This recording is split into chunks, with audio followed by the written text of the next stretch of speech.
What you doing? What you doing? What you doing, Beardos? Come say hi to you.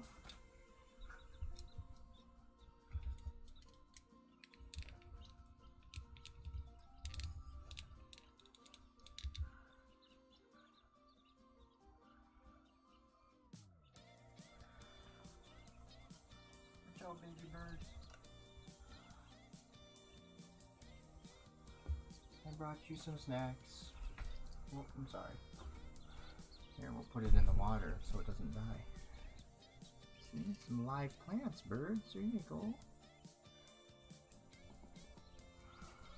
Go check it out.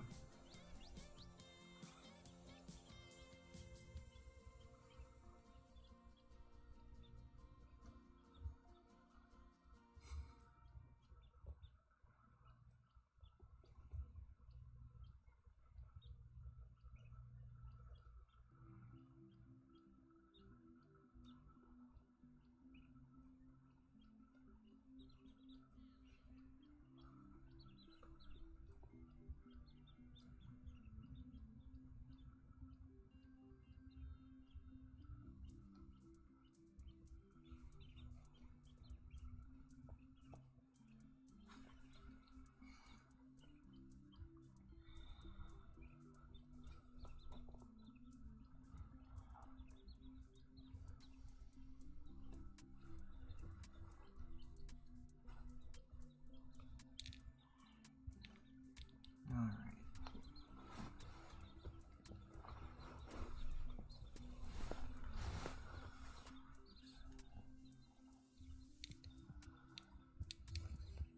Hey, little birds. Try your new snack I got you.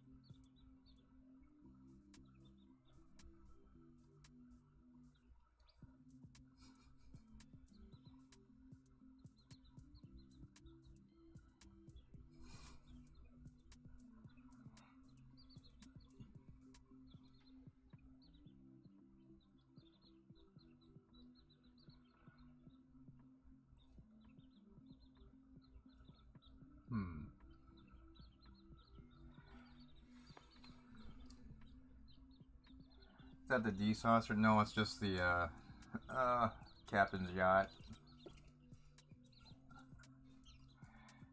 I was gonna put the D saucer in here, the one from the big one from the Enterprise build that never got done, but I haven't put it in here yet.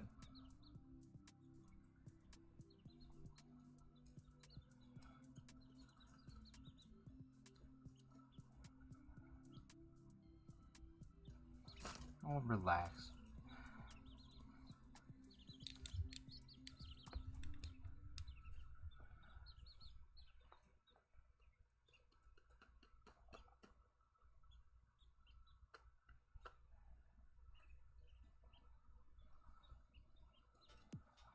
Yeah, you do. What you doing?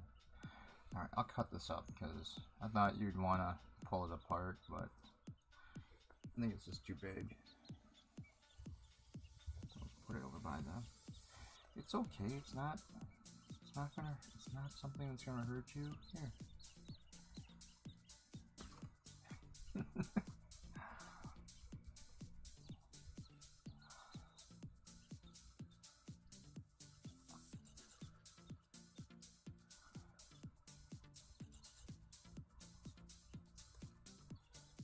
You want it?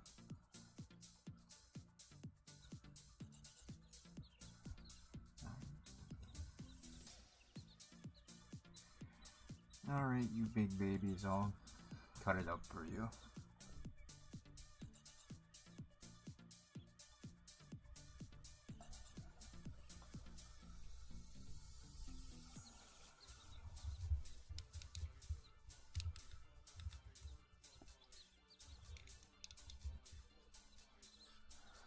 I put it in storage, so I'm gonna have to go pick it up. So I can go pick it up tomorrow during the afternoon, and then we can drop it in here. Maybe we probably have to make this widen the enclosure a little bit too, then, because that would take up a lot of room. Hey birds, am I talking really loud? Here. Hey baby bird. Hi.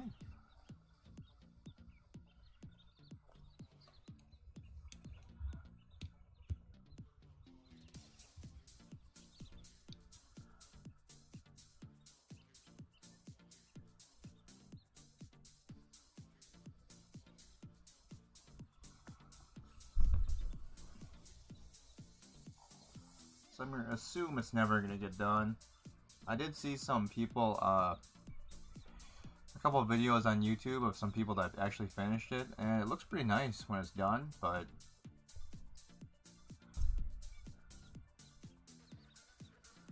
I don't think mine's going to get done, unfortunately.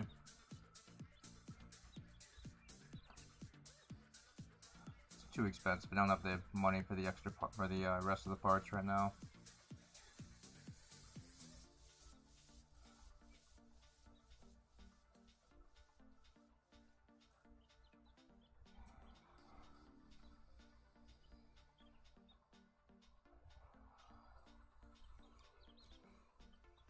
One thing I did notice on the people that did finish it, everybody has had to put like an extra support underneath the saucer section.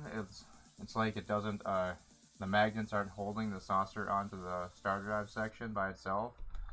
Or if it does, it probably falls off really easily. So I've noticed like almost everyone that has a full build has had to build like an extra support to put underneath the saucer section. I can see why too. I mean, that saucer was really heavy, and compare its size just compared to the obviously the star drive section and the tiny connectors that were supposed to hold it on. Yeah, I can see why people would want to have that extra support built in, because I assume like if you just like lightly bumped it or shook the table it was on or something, it would probably fall off and just end up breaking. Which is unfortunate for a model that expensive. Yeah, for a model that expensive, you would think they would have had a better solution for that.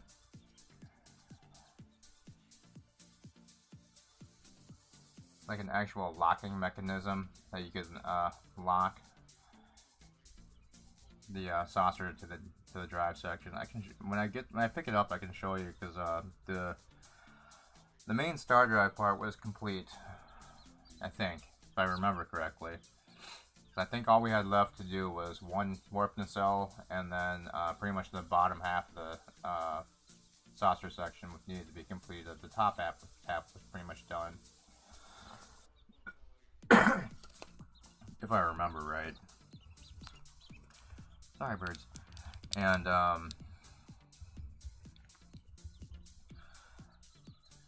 the neck part didn't have like magnets in it. It just had those metal pieces like in the show. I guess you could they were like those oval like pieces that like came up from the neck to lock on. But I was assuming that there was probably the magnet part would probably be in the saucer part, the under part of the saucer. But yeah,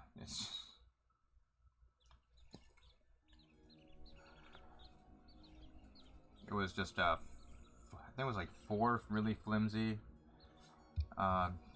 metal pieces that were the actual locking mechanisms that they used in the show, or that you could see in the show. So it didn't seem like it would be a very secure connection at all.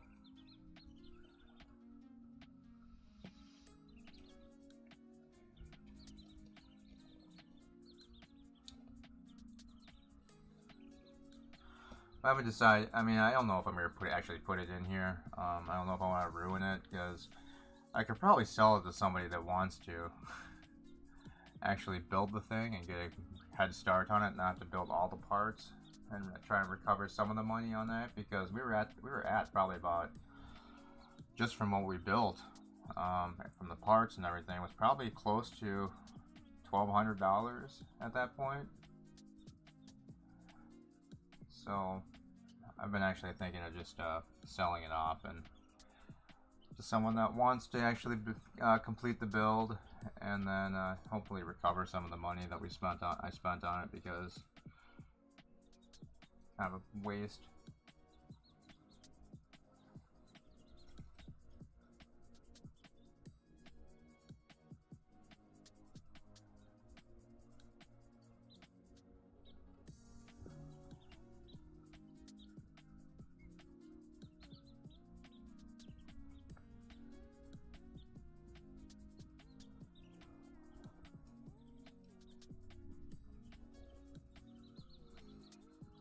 So that was really disappointing.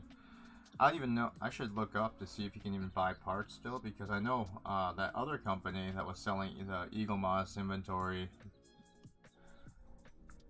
their license ended.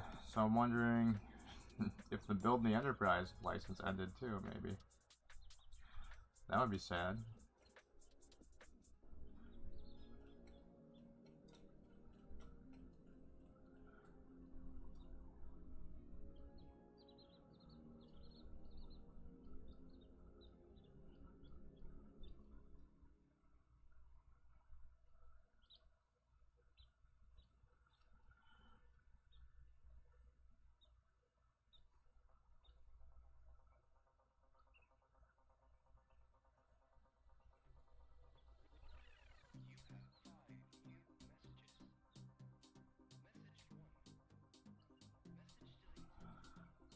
This can't be the build one. No, that's not the build one.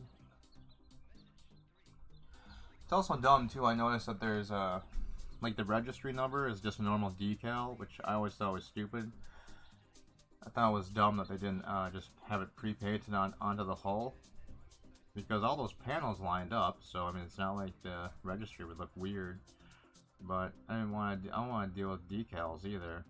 So I mean, some of that model was really nice, and some of those pieces were just terrible. I felt like it was a bit mismarketed, or had some deceptive marketing when they called it an all die-cast metal model. I assumed that the entire model would be made out of metal and all the pieces would be metal, but it seemed to be like kind of like a 60-40 split, where 40% was metal and the rest was just like really cheap flimsy plastic.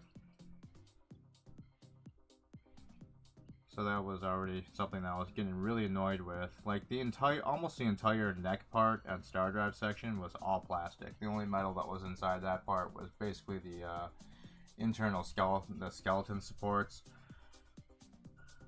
I can't think of a single piece on that part that was actually made out of metal.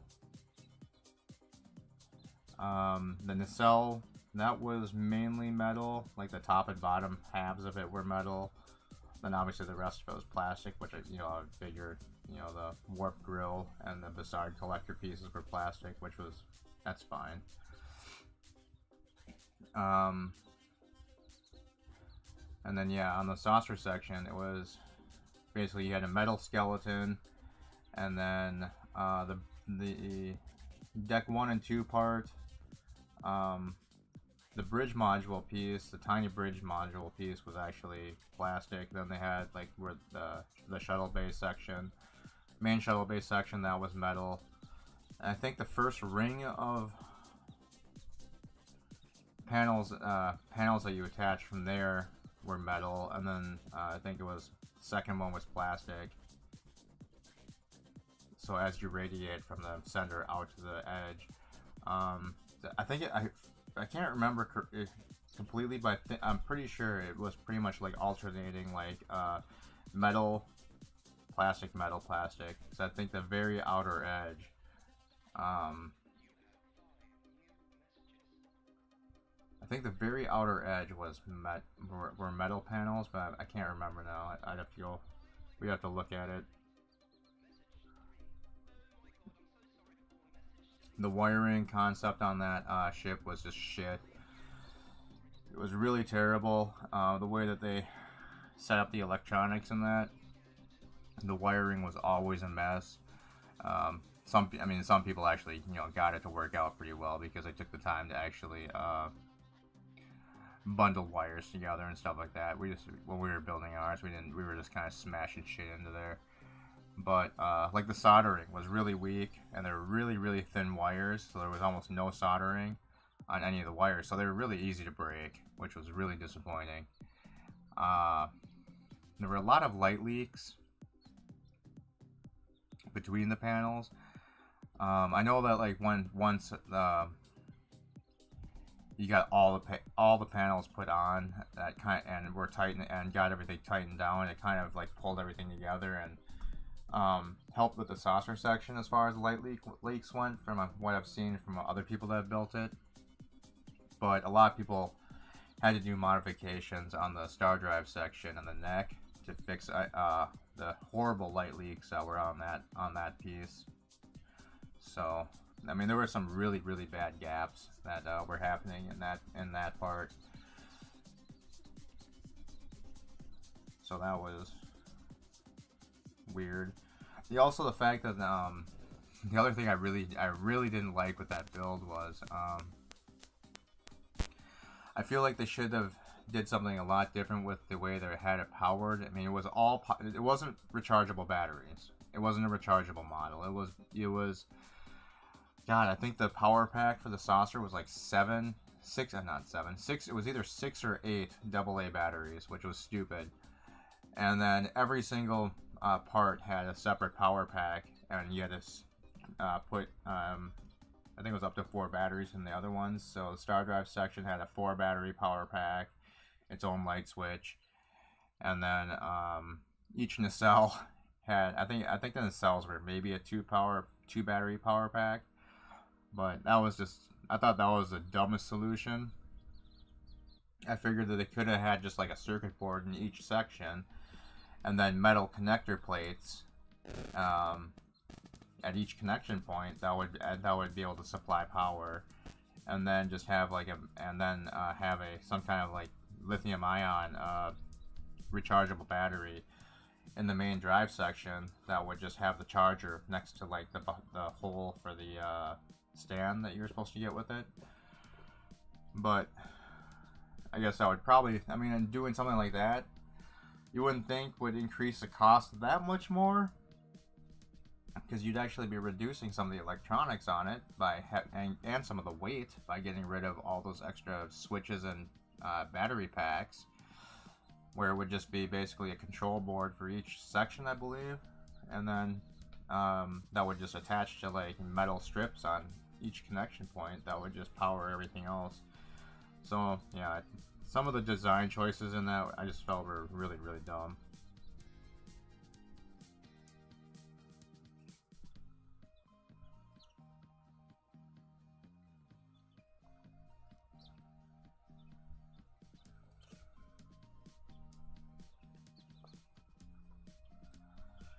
Anywho, so I'd sit here with the birds for a bit, chit chat.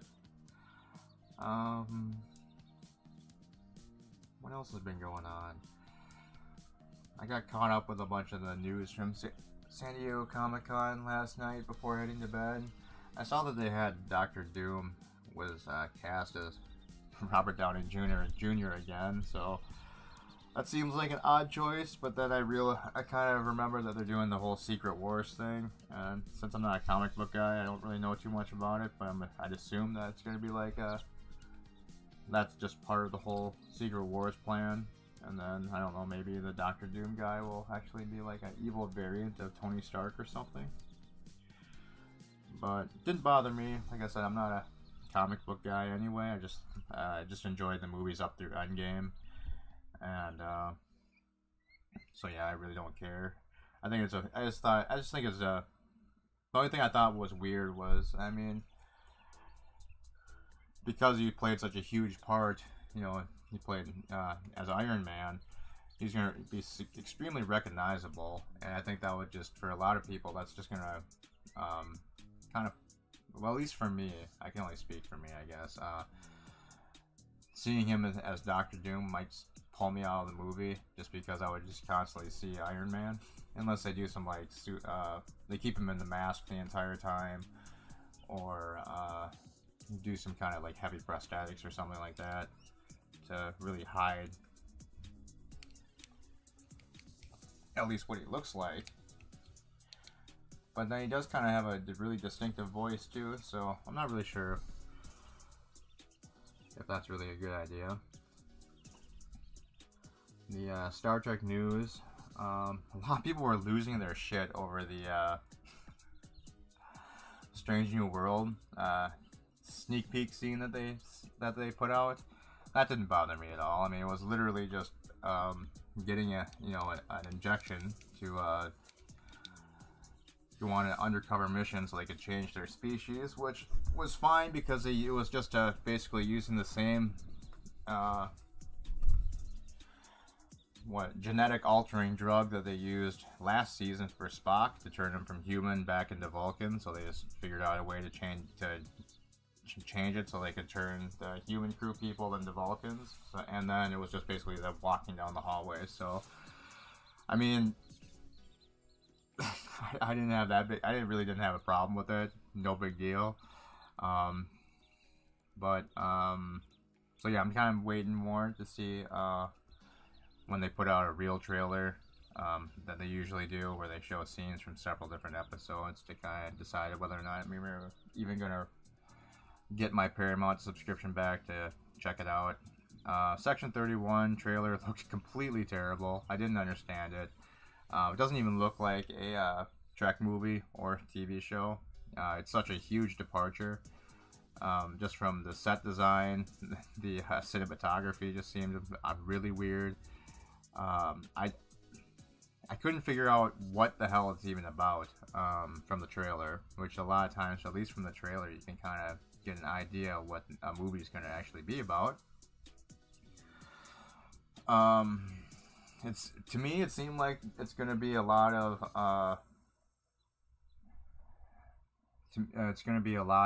let's say in the mirror universe. Maybe it just felt like it was like more of a mirror universe movie than anything else. And I guess that's not what, and if that's the case, then I feel like that's the only way they're going to be able to make the whole Rachel Garrett character work. I mean, it's not like to be fair, we didn't get. It's not like she was that Captain Garrett, Rachel Garrett, was never really a well-established character in Star Trek. I mean, she was in the one Yesterday's Enterprise episode, but I mean, the character departure from what they had in the trailer to what we end up seeing in TNG is just so far off. There's just no way it's believable that the younger version turns into her in the future. So yeah, it's just I honestly would have to see another trailer to see if they can actually put something together that would actually make it a little bit more comprehensible about what the movie is even supposed to even be about, because I couldn't figure it out. I ended up watching it twice just to see if I missed something, and yeah, no idea. And I guess the only other news was what the Voyager Doctor is coming back as a EMH Doctor in Academy, apparently. I saw that news. I don't know if that's actually true or not. But from what I saw, it was speculation that he was coming back for that show, or was it actually finally confirmed? Because the only video I saw on that was I don't even remember what channel it was, but they had just announced that Picardo was coming back, and then they were speculating that he was going to be the EMH in Academy. But yeah, I'm still not a show that excites me at all. I didn't want to see an Academy show back when they were talking about it in the late 80s, early 90s. And then when they wanted to do that with the original cast instead of an original cast movie, I had zero interest in it then, zero interest in it now. it does sound maybe a little bit interesting, as far as just kind of wanting to know what it's about, but it's not something that I'm excited to watch at all. I have noticed that they have been getting some pretty good actors to actually join the series, and other than like a lot of just fan speculation and channels that like to just complain a lot, I haven't really heard anything about Tilly being in it. I know I like to make the joke that it's going to be Star Trek Tilly, but I'm just kind of running with the rumors that I hear from other channels, and yeah. So I mean, it's a little weird that originally I remember them saying that she was basically going to be a headliner of the show, one of the main stars, but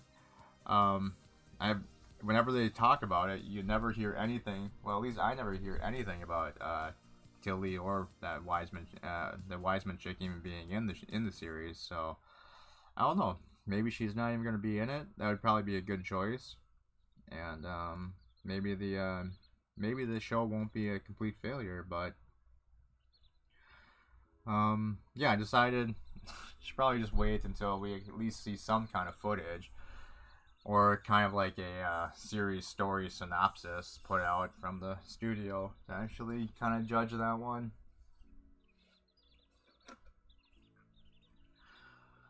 But for now, still don't want it. It's still not anything I'd be rushing to see. Music in the trailer was horrible. Which trailer, Thomas?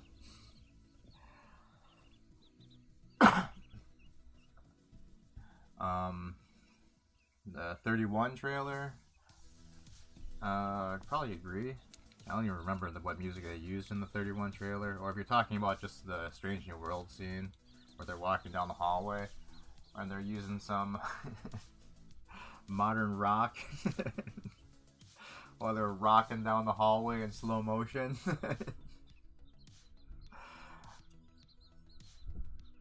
I mean, I suppose it really just depends on your taste in music. It didn't really bother me too much. That oh, the 31, yeah. I don't even remember what music they used. I was so distracted about how terrible it looked. And as far as dark, where you can't see a lot, I mean, that seems to be a very dark. Everything, all the colors were like black, gray. That was just another thing I noticed from like the uniforms. They were all like leathery and shit. So I mean, and they had a lot of talk about Giorgio being the emperor, and so yeah. I mean, that's why while I was watching it, all I could think about was it seems like they're doing this movie inside the mirror universe, not the normal universe, which honestly would probably be a good idea, because then they don't have to worry about changing any characters, or having people get really mad about changing any established canon or continuity, whatever you want to say, and just stick it in the mirror universe, where beyond a few episodes there's really not that much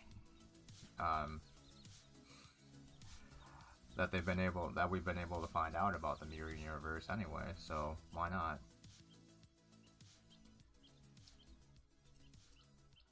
I think that would be their smartest move to avoid a large amount of backlash, most likely.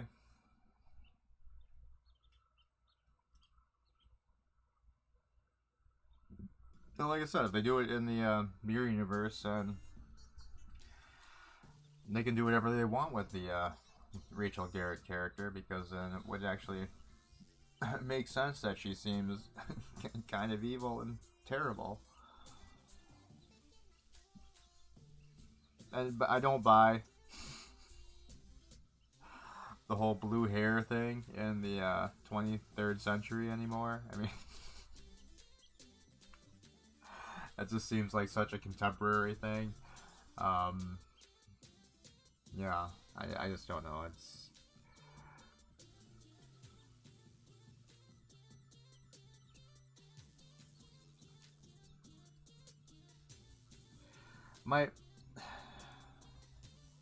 I feel like one of the biggest complaints about Star Trek with me, the new stuff is that it feels like they just don't even care about doing a show in the future, and it just feels like they always just want to do a show that essentially is a contemporary show, and then just put the Star Trek paint over it, and it just doesn't work. I mean, it just.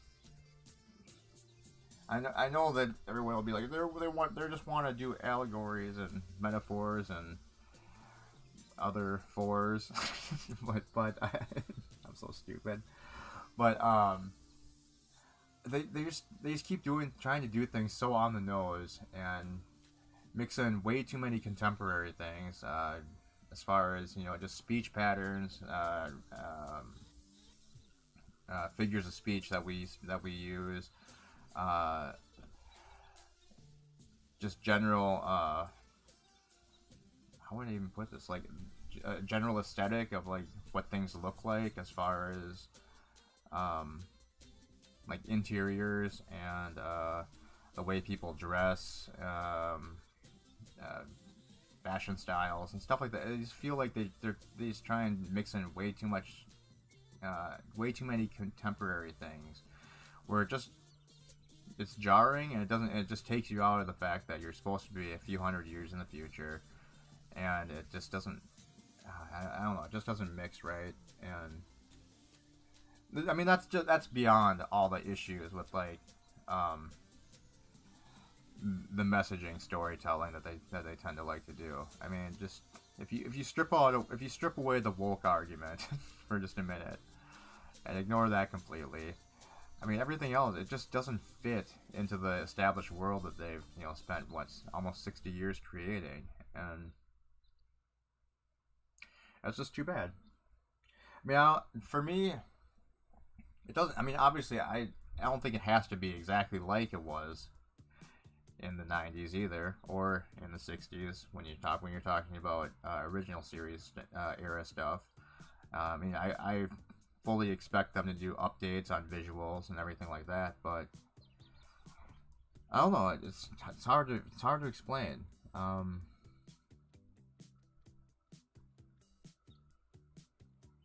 Like I said, it just feels like you're watching a modern day show with just some Star Trek paint thrown on top of it. So doesn't work for me, for the most part. Oh, I guess the other one was the Lower Decks trailer they did. The whole for 5 years, blah blah blah. We've been with the crew, whatever. Didn't they? That was the teaser that they had out before the main Star Trek 6 teaser. I remember seeing in the movie theater, so they did a spin on that. So I thought that was kind of clever, since this is going to be their last season, supposedly. I'm pretty sure. I mean, they did put last season all over it, but and they said it several times. But yeah. I mean, that seemed just. That was like. I liked how they made that trailer. I mean, all the scenes that they showed inside of it, I mean, nothing really to get excited about. It's just Lower Decks, funny Trek, parody Trek. So, and for me, I think there's some funny things in the show. I don't really care. Doesn't bother me at all. I know for some reason people get upset about making fun of a fictional world for some reason, which I find just bizarre. But yeah, so whatever, makes no difference to me. I'll it's one of the series that I've enjoyed for the last 4 seasons, so I might check that one out. Once all the episodes come out, I'll probably just grab a Paramount subscription for them for a month and just binge watch and check it out. And I mean, it's kind of the same thing with Strange New Worlds. If their next trailer is actually something that looks somewhat interesting, then maybe I'll end up checking out this season of that as well. But didn't like for the first season of Strange New Worlds. saved for like, I think there was a couple episodes in there I enjoyed. Actually, I wouldn't even go as far as enjoyed, but I thought were entertaining, I guess you could say. Season 2 I didn't like.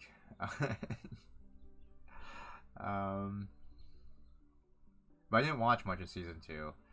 I think I watched the first 2 or 3 episodes of the season, and then I gave up on it. And then obviously, of course, I went back to go check out the musical episode just because it was terrible. Didn't like it at all. I thought it was a completely wrong choice for the franchise, but whatever. Try new things for a new young audience. Seems like a lot of the seems like the age group, 18 to 20 something, probably really enjoyed that episode more than everybody else, but I did not like it. No, not just a book guy. There's lots of people that have a problem with making fun of Star Trek and making fun of Star Wars too. I mean, you see that a lot too. For some reason, people just can't get over making fun of it. Literally a fictional world.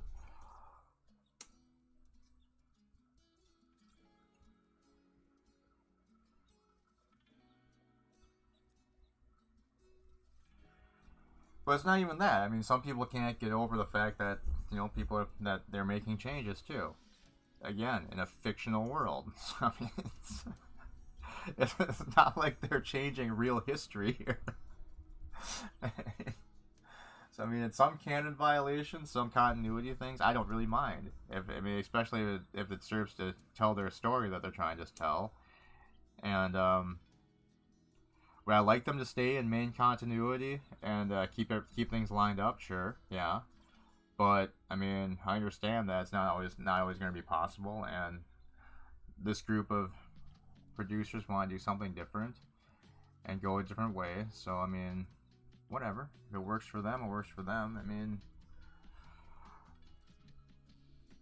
there's got to be some people that enjoy it. Yeah. Otherwise, they wouldn't be making it still.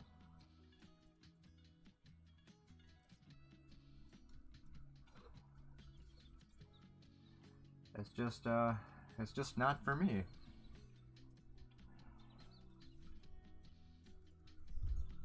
And that's fine. I'll just move. I will, instead of just sitting and complaining about it nonstop and being stuck in Trek derangement syndrome, I will move on to something else and just wait until keep checking out what they come out with when they come out with new things to see if it's something I'll enjoy, and if it's not, then just not watch it and move on. Life's too short to be stuck on the hate train and be angry all the time. That's not the kind of life I want to live. It's not a fun way to live. So I mean, whatever. I mean, if you wanna just constantly hate all the time and be angry,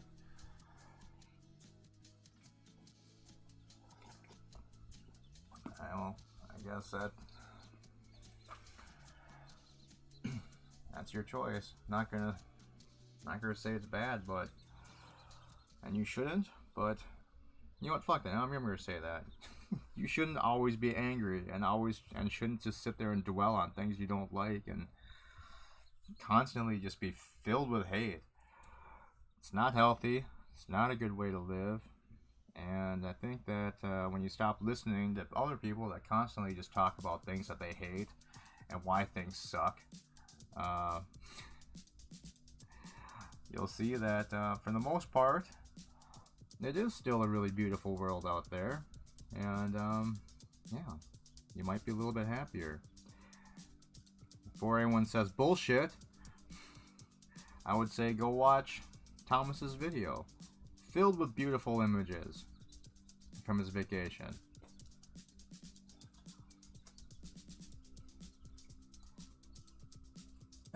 You love Lower Decks? I really enjoyed it. But I I like off the wall comedy things though too. So it kind of just fits with what I like to watch.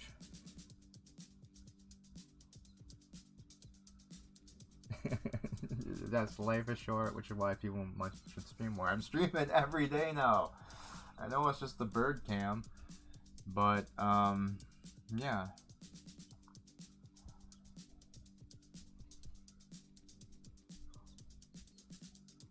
But we'll probably, I mean, at least every day, I'll probably spend an hour, maybe a little bit longer, and we'll at least sit here and have a conversation. So it's not just a silent bird cam the entire time, but I know that people a lot of people just like to hang out, watch the birds, mainly sleeping. But it seems like a lot of people enjoy it and just hanging out and watching the birds. And yeah, just been kind of busy though with other things and haven't had a chance to stream. Also, every time I run a gaming stream, people unsubscribe to me. That's a blow to my ego.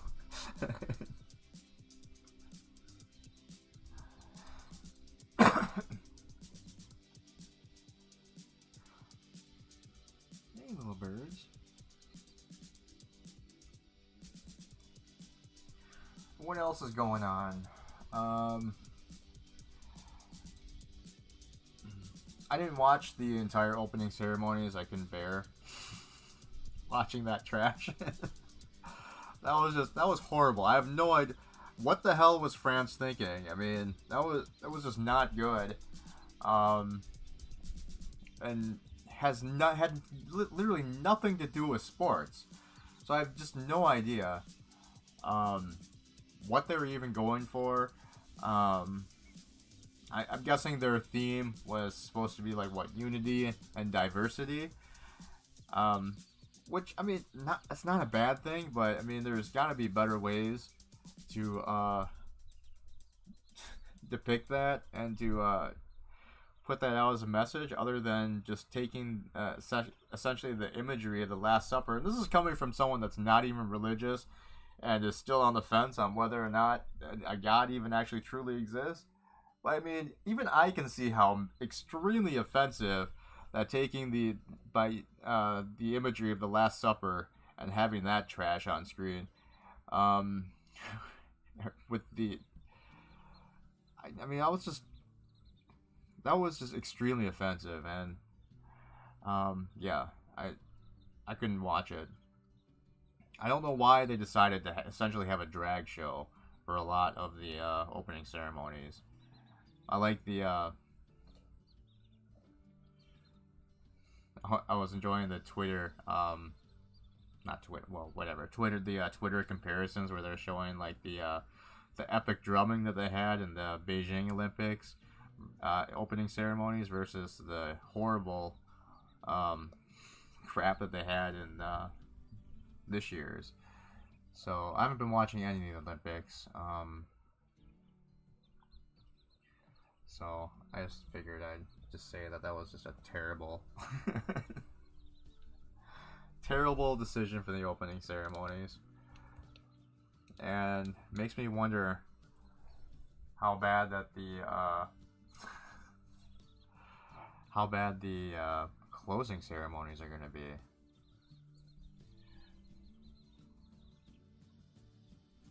Who is, if you say so, TT? Say so what? And I don't get the TT. I'm out of touch. Yeah, the big blue naked Smurf. That was just, it was disgusting.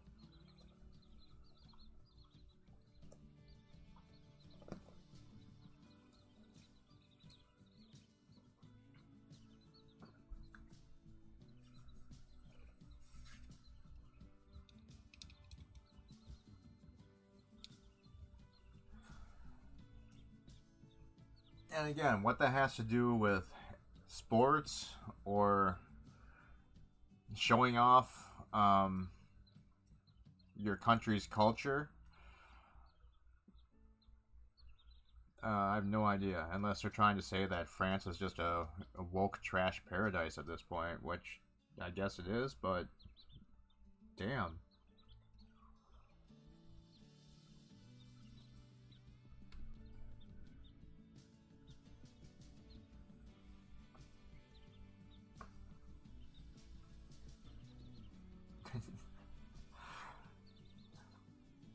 Thomas, I am waiting for you to tell me what TT, to explain the TT, and explain the what if you say so. I'm not going to talk about anything else. I'm not going to acknowledge anything else until you. I'm sorry. I was all right. I had popped in the Salties stream for a few seconds this morning. It was just right at when he was yelling at what's his name again. Demanding an explanation. I just think that's funny when he does that. Yeah. Sorry. France is trash.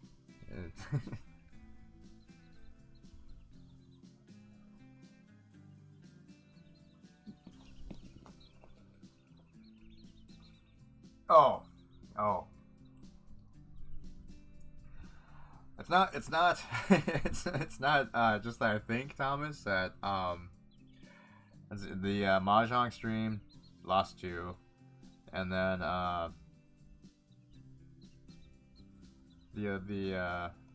actually it's just the Mahjong streams that are making people leave. Oh no, the 7 Days to Die stream I lost 2. But then I recovered again, so we're back to where we were. But it's just disappointing because I was hoping to reach the 500 goal by the end of the summer, and we were kind of on track to do that for a while there. But things have kind of slowed down. It didn't help that my last garden update video was just trash. I was half asleep, and I mean it was as bad as it was.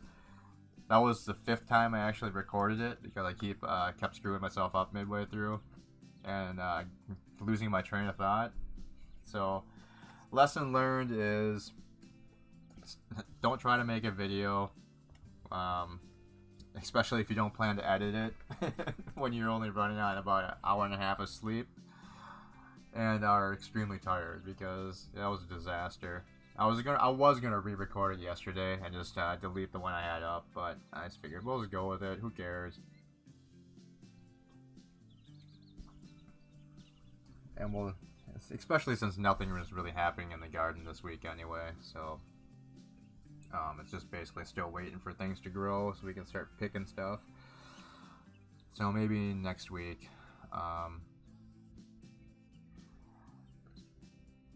We'll be able to do a better one.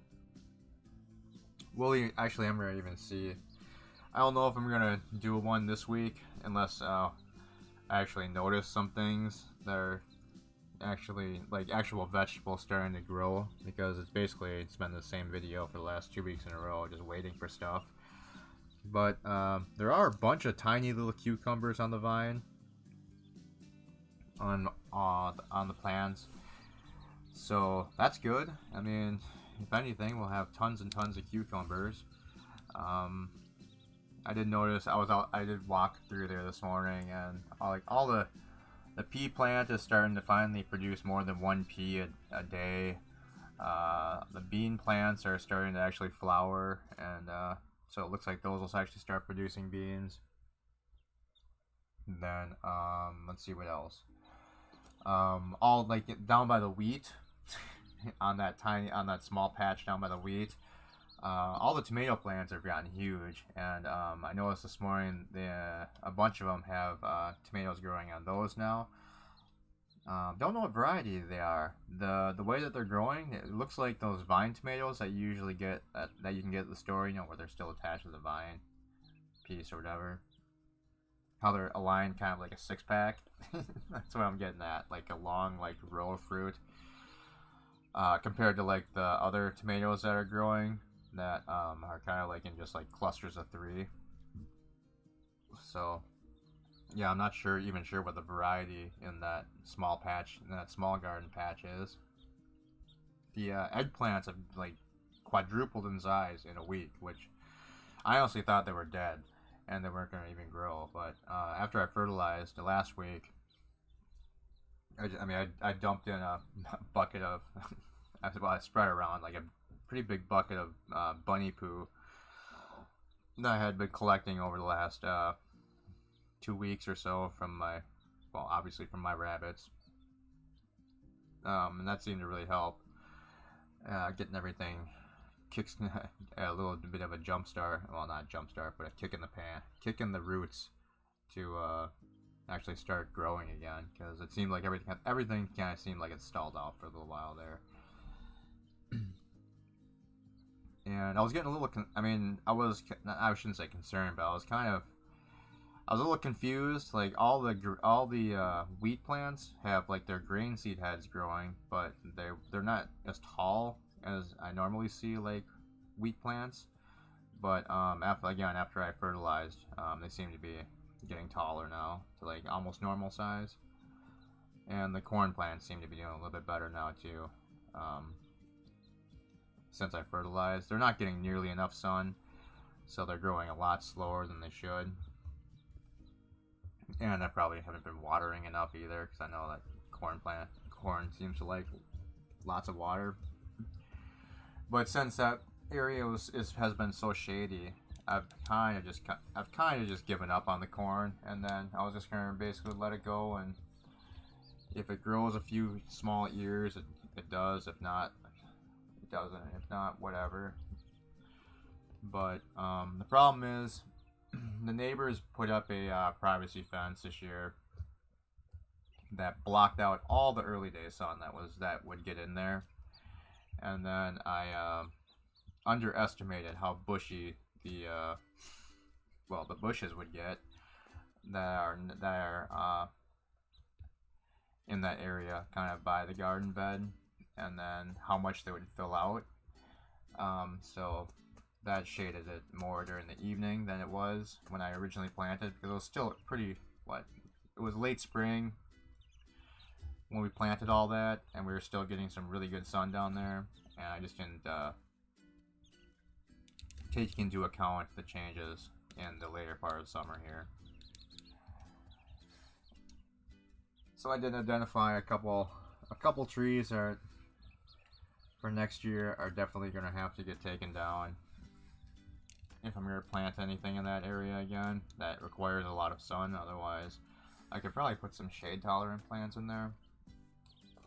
And I think the other big thing for next year is adding more flowers, just random flowers in the area, because we're finally getting some bees down there now to actually pollinate the plants, so we can actually get some vegetables growing. But I feel like it was just a lot of production was wasted, because a lot of the flowers just were not getting a lot of the flowers were just not getting pollinated and just ending up dying and falling off, and not actually producing any fruit or vegetables. So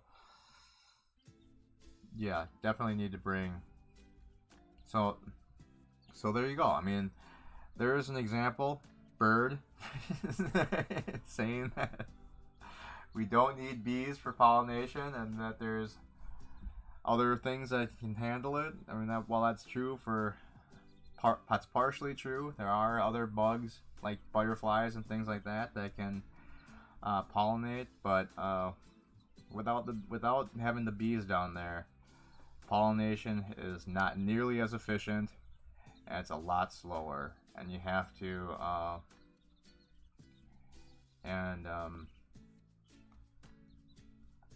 it's not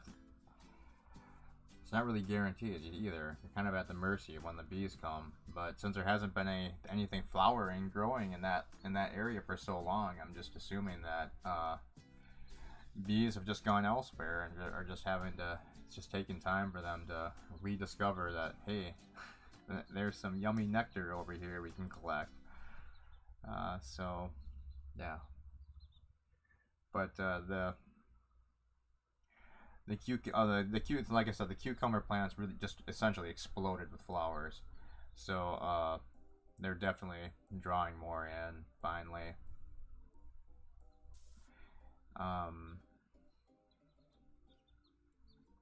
But yeah, that's in that in the big garden patch and the wheat garden bed and the raised one with all the the cucumbers in there. Still just waiting to get some pollinators down there. I did this morning. I did actually go down there and picked a couple flowers myself and just tried to and started dusting around to manually pollinate some of the stuff. To hopefully that'll help out a little bit. I just did that in the pumpkin on the pumpkin vines today. I didn't do anything. I was gonna do that with the cucumbers too, but it's really hot out there today, so I decided not to. I'll do it tomorrow when it's a little bit cooler. So hopefully, maybe we'll actually get a pumpkin to grow, because like I said, we've had a good 20-30 flowers come up on the pumpkin vines, but because they weren't getting pollinated, they were just dying and falling off the vine. So that's been a little bit annoying. I did notice it looked like one flower might have finally gotten pollinated by something, because it looks like it might actually be forming a pumpkin. So at least maybe we'll at least get one. But all the cucumber plants that are producing right now, small and have small tiny cucumbers on it, are in that front garden bed. That's the only thing that ended up growing in that garden bed. Everything else was eaten by animals. But the cucumbers that are down in that raised bed have flowers everywhere, but none of them have been actually starting to grow an actual cucumber yet. So yeah, it's definitely a pollination issue. You were watching someone's it's probably just Kronos. You were watching someone play Police Simulator, and you arrested a drunk truck driver who had lotion and a cucumber when he searched him.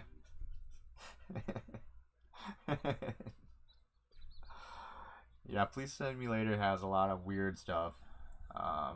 Weird objects in people's pockets when you search them. They've always had that, though. I'm annoyed that I would have re-downloaded Police Simulator to recheck it out because of the update they made, but it's a paid DLC. I don't play it enough to want to spend money on that game, and just for the new DLC content. The ants told the bees I was a jerk to stay away. That could be true. I did finally give up on trying to destroy their colony and let them live by the fire pit. So they won the war this year. Next year, it's just a temporary ceasefire. Until next spring, we're having an ant war truce. But I was gonna, since it's been a while, I was probably gonna do another campfire stream one of these nights. Just hang out by the campfire and have a campfire chat stream. So the ants will probably be angry that we're violating our peace agreement.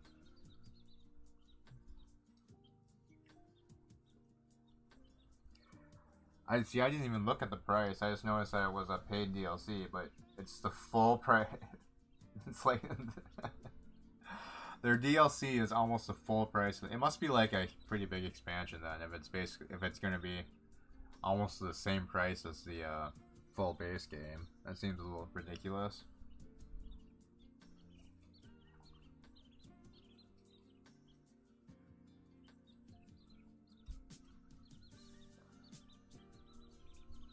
But then again, that game wasn't that expensive when we bought it, was still in very early access.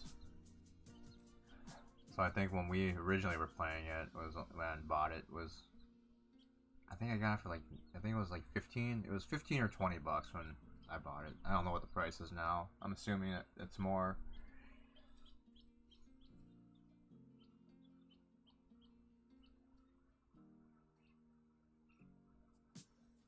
I might have when we I think I looked it up on Steam one night when we were streaming, so I might have actually said the price too, but I didn't remember it. It's possible. Hey, little bird.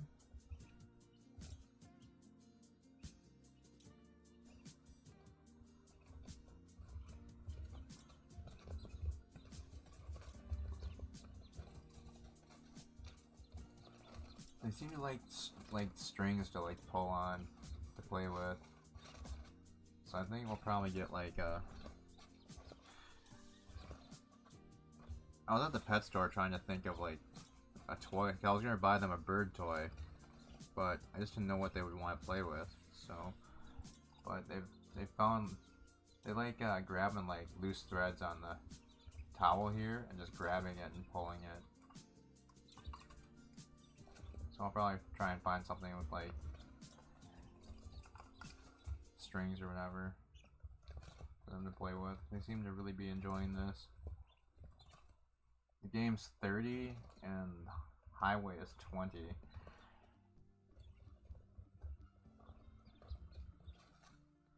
I mean, it's got to be a pretty huge expansion then for that price.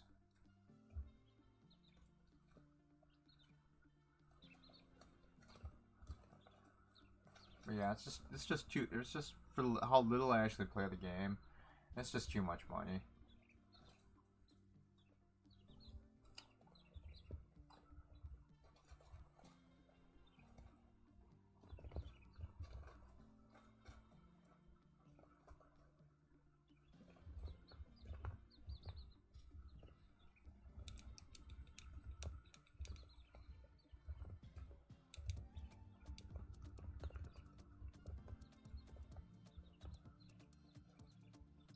And when I say by how little I play the game, the only time I ever play the game is when we streamed it, so.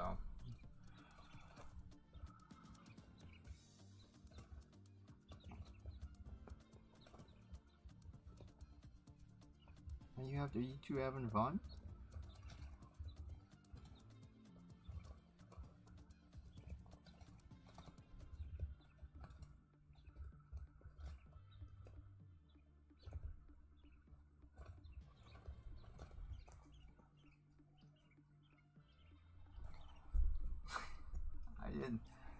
I've done a couple game streams. A few of them, Thomas, every now and then. You were on vacation, but I did I've been doing Mahjong on Mondays. And then we just did 7 Days to Die for like an hour and a half the other day. Checking out the new version 1.0.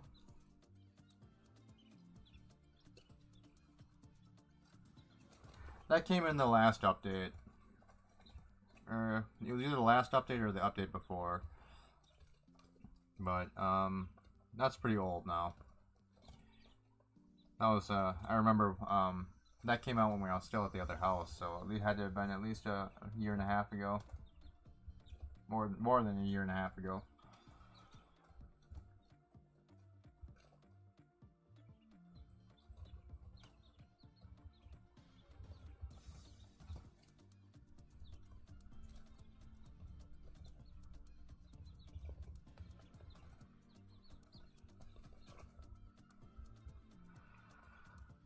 Hey, look at you two go.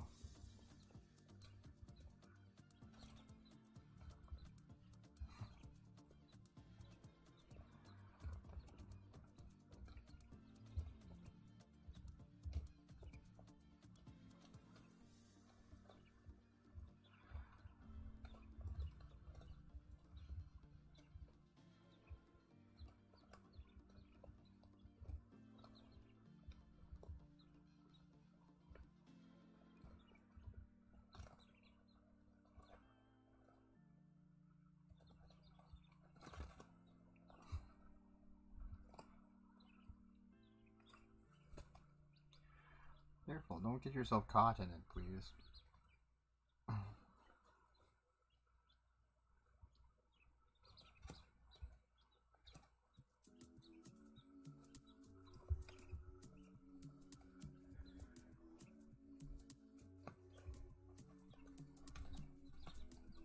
Yeah, Medieval Dynasty just came out with another update too. I saw.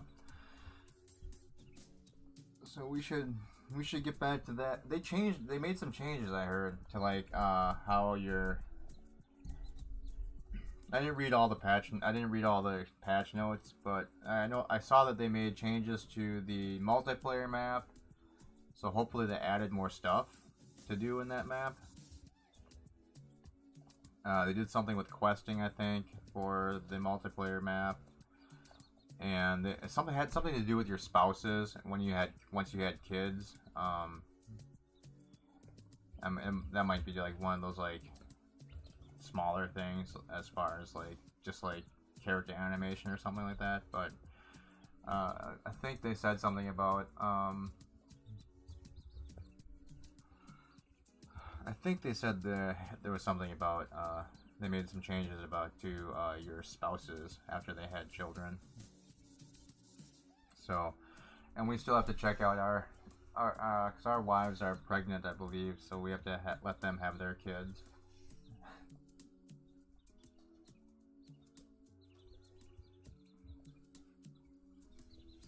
Poop on the blanket. No, no birds. This is my sitting spot. Go poop somewhere else. You guys, Jesus. Never mind, they already did. Yuck.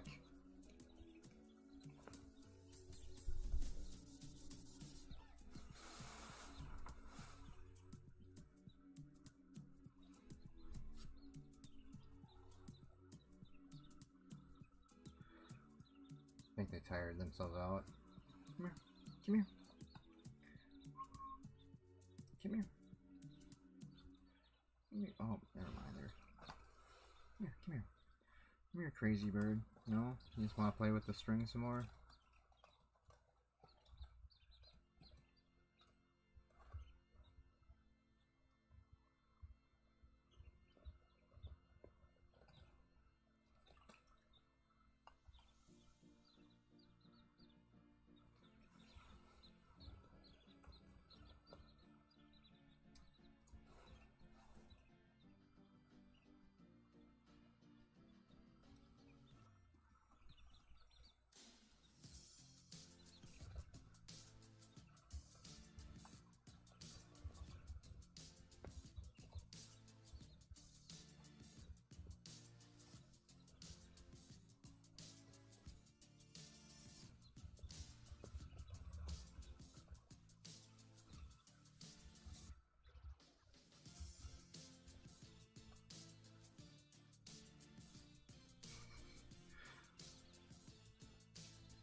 Are you just holding it, or is it like stuck on your beak?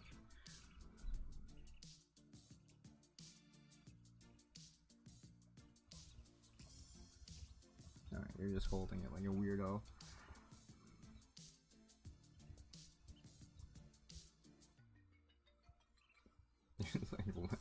It looked like a fish. You look like a fish on a hook. Come here. Come here, little birds. Come say hi. Hi. Are you having fun?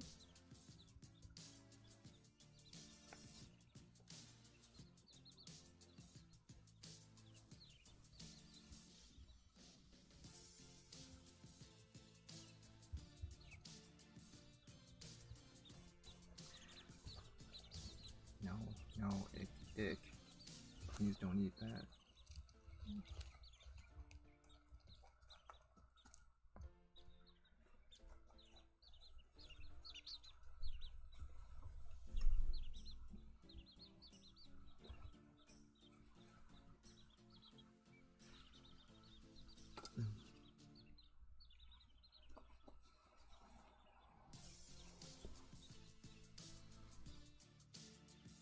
You know, I never really thought about it, but I was watching the birds last night when they were climbing up and down off the shuttlecraft, and I mean, birds have like ridiculously strong legs. I mean because like the top part of the shuttlecraft is basically as tall as they are, so it'd be like one of us like putting our one of our just putting one foot up on something that's like this at the height of our head and like pulling ourselves up with just the one leg. It's kind of crazy when you think about it.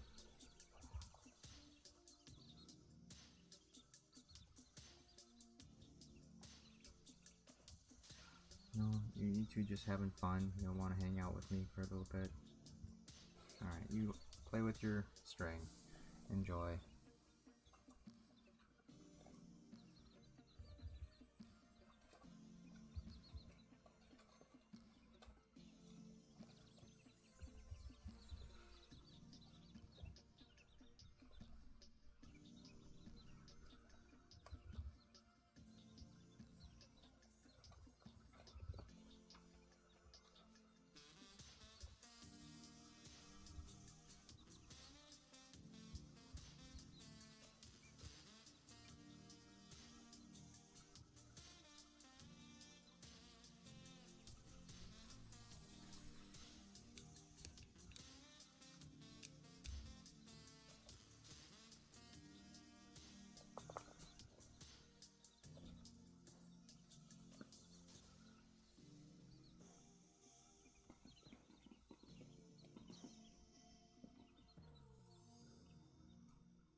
Well, what else? Is there anything else we can talk about, or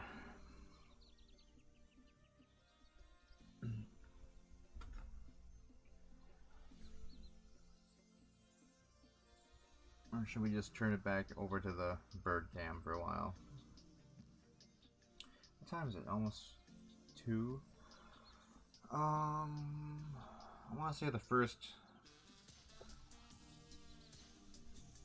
egg last time hatched around like 5 o'clock in the afternoon, I think. So I guess we can check on the incubator. Hey, little birds, we're still trying to get you some new baby chicks to be friends with.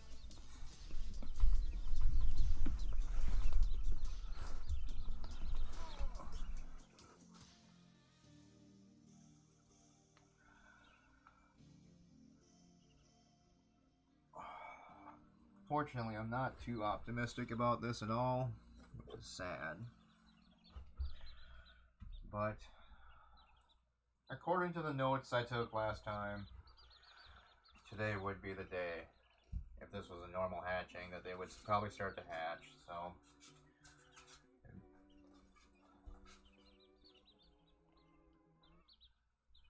let's see what we've got inside. Oh, hey birds.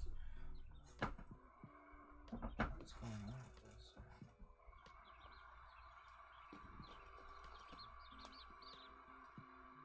Well,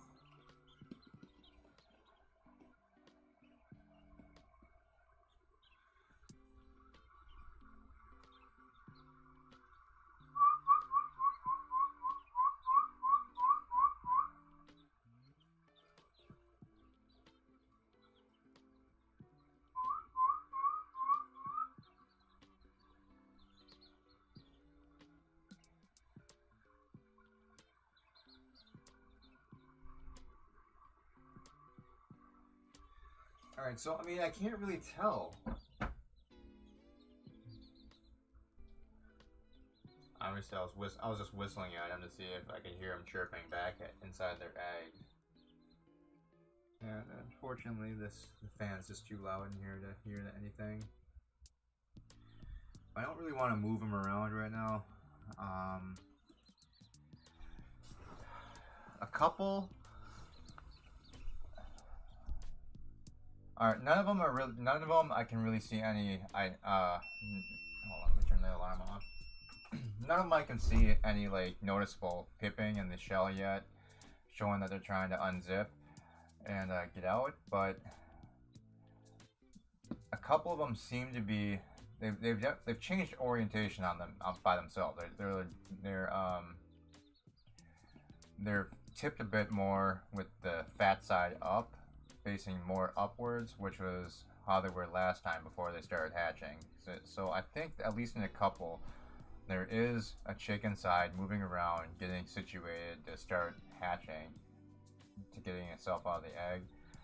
But I'm not really noticing. I haven't been staring at the eggs either, so I don't really see any movement. A couple looks like they have like a. Because honestly, on that first egg last time that hatched, I didn't really notice a whole lot of pipping in that one either. And then all of a sudden, it just started breaking itself out. And what I had noticed on the first couple of them that hatched were, you could see like the eggshell on the side that they were hatching from was uneven. Like you could see, it looked like they were starting to peck at it and just hadn't broken through the outer part of the shell yet. So it was deforming it a little bit. A few of the eggs have kind of that look. They definitely look different than from when we put them into the incubator. So it's either a sign that they're gonna maybe hatch soon, or it's a sign that the egg has just gone bad and it's about to explode inside the incubator. But either way, maybe we'll have some kind of action in there tonight.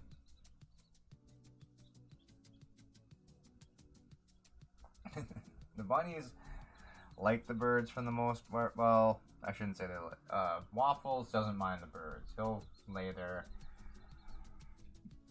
He'll lay there and just let them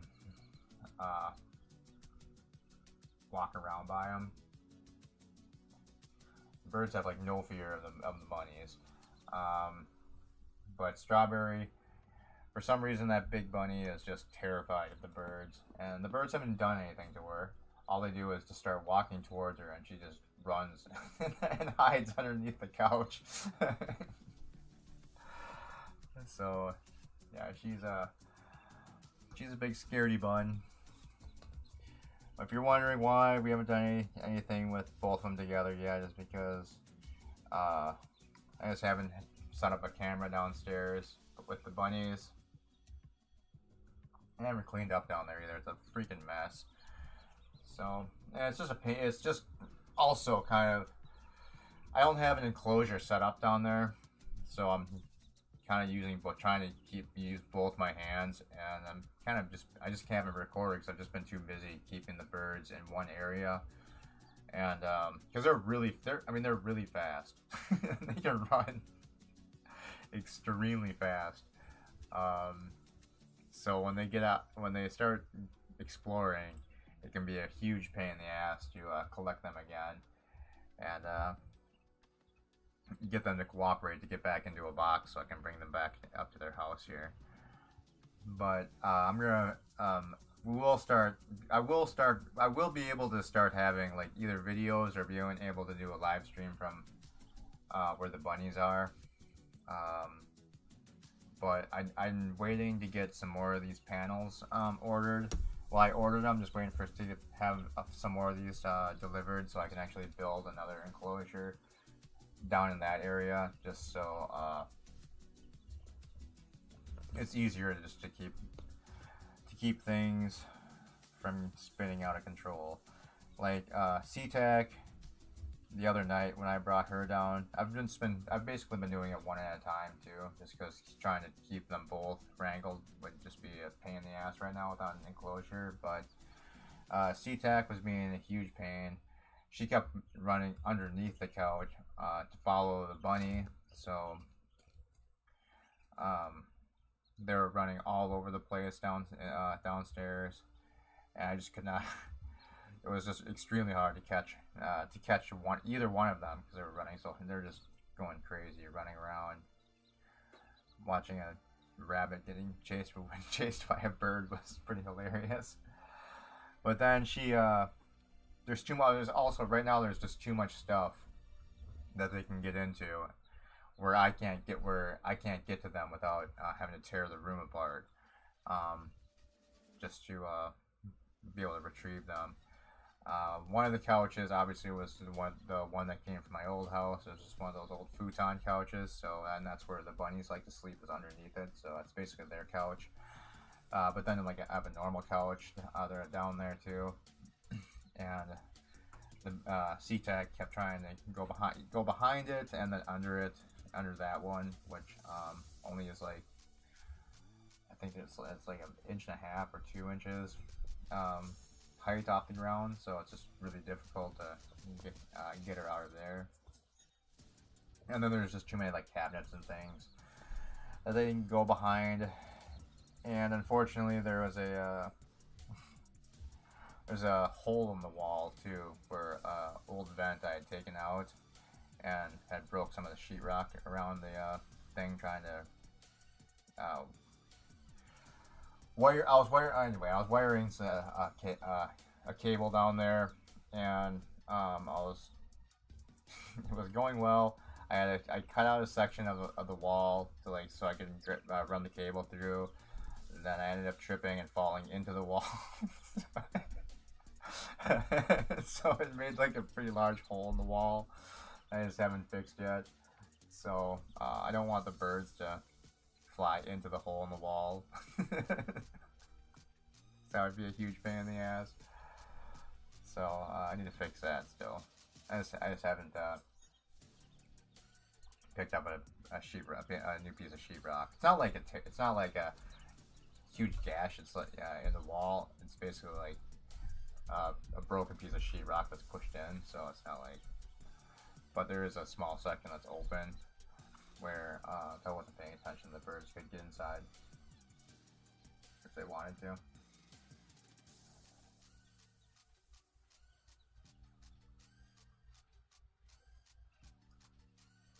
Yeah, that's what I need to do, Thomas. That's why I ordered some more of these panels, so I can basically just I'm not gonna probably build like a full enclosure like they're sitting in now, where the bunnies are. Just basically use them to build walls to block off spots where I don't want them to go. I thought that because right now I kind of have it that's set up that way for the rabbits, so they don't go in places where I don't want them to go. But it's just the metal playpen thing, and they both can get through the bars are just a little bit too wide, so they can definitely get through the bars on the little puppy pen, bunny playpen thing that I have blocking off areas of the room down there where the bunnies are.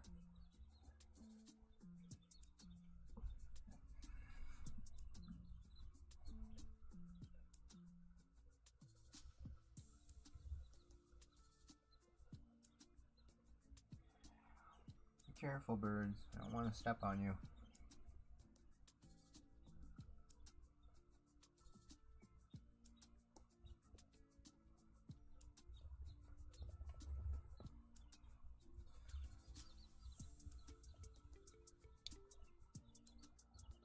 They're over like right next to me.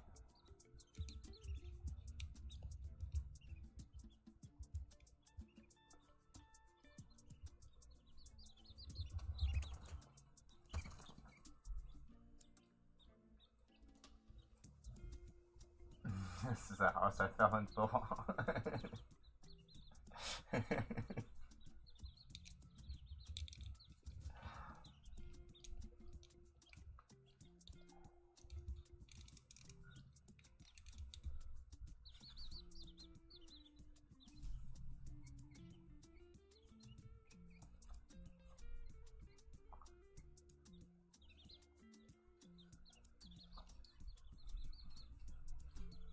Yeah, I'd have to block underneath the dresser for the birds, but thankfully not for the bunnies.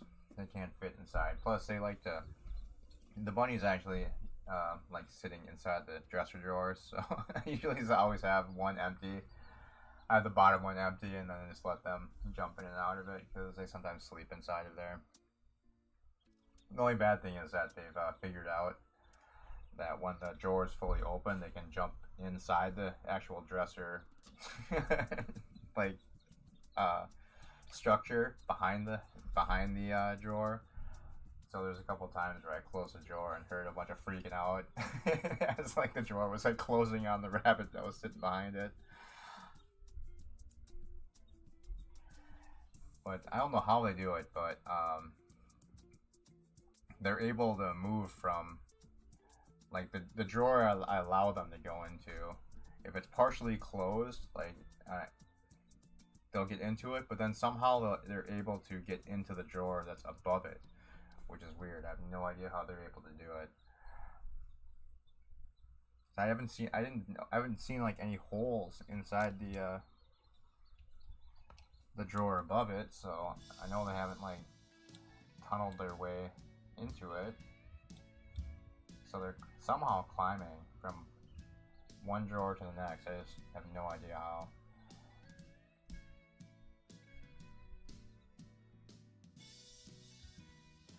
It was actually, and it's only Strawberry that does that too.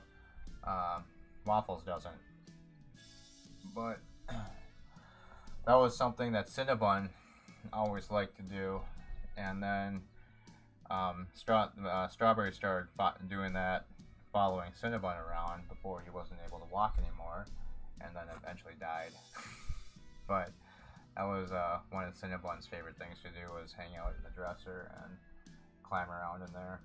He was able to get into every single drawer from the bottom, so that was kind of hilarious. So every now and then it would be one of those days where you'd have to open every drawer just to try and figure out where he is.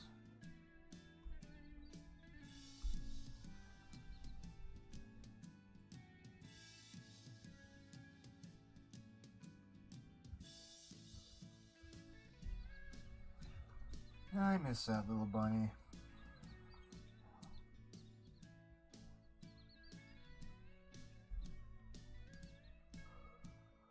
Actually, at least thankfully, once Cinnabon had died, I was worried about Strawberry being lonely, but then she and Waffles ended up getting together extremely well. So now basically they've just since they started hanging out together after Cinnabon died, they basically just ignore me now. I'm just the thing that brings them food. But otherwise, they just spend their time just hanging out underneath the couch together, or I mean, they're always together in the whether they're under the couch hanging out or in the open. But they really don't have any use for me. It's sad. They'll tolerate me coming over and giving them pets, but Strawberry definitely doesn't like to just sit around and snuggle with me anymore. So she left me for a better bun.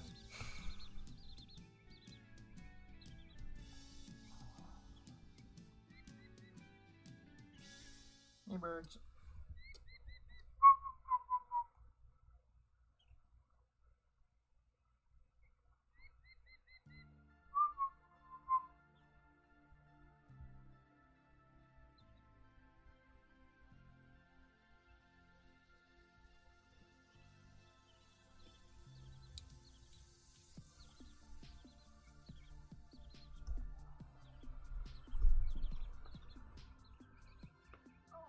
My leg fell asleep.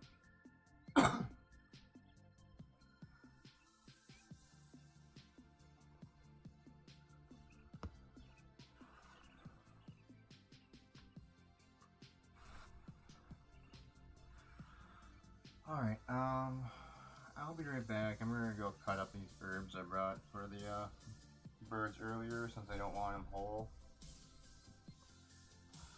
So yeah, I'll be right back. I'm gonna go cut their treat up.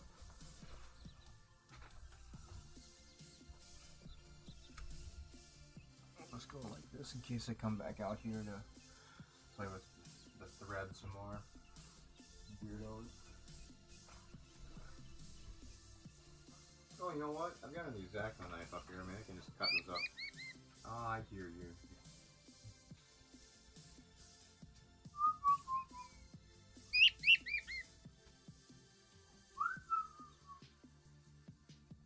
Stop screaming. I didn't leave. I'm literally right over here. Relax.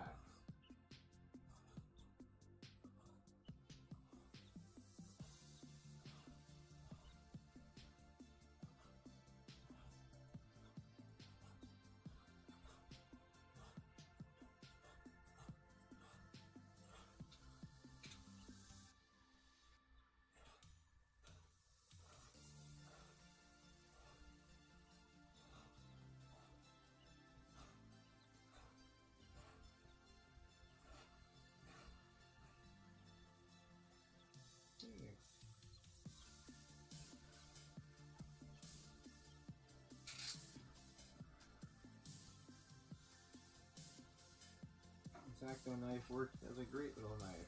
Alright, bird, here's some treats. Even though you were rudely screaming a few seconds ago.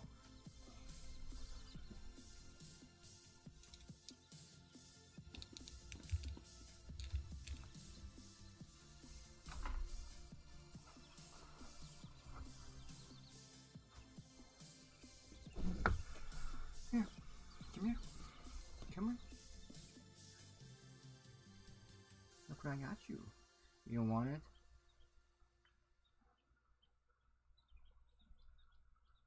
Let's see if Chubby wants some. Here. Here, baby birds.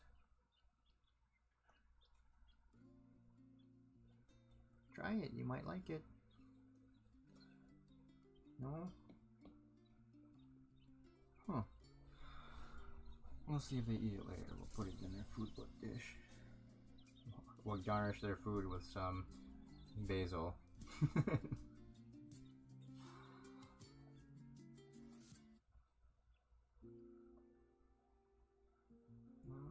we'll throw it on the ground and see if they'll eat it off the ground. Make some more.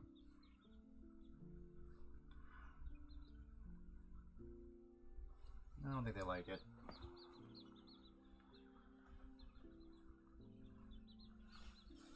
Alright.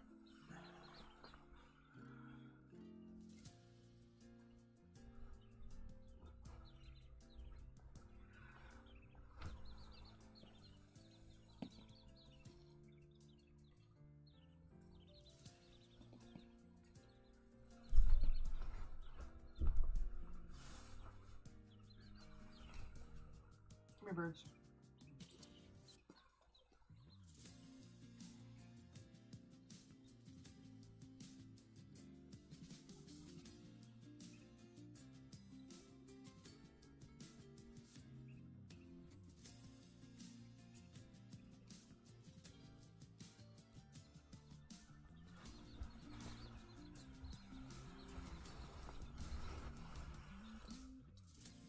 Alright, so we've learned that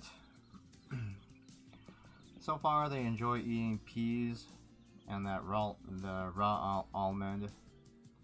They don't seem to like basil or Italian parsley.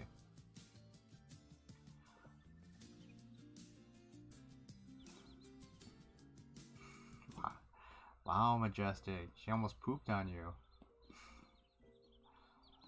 Come here. Come here, baby. Come here, baby bird.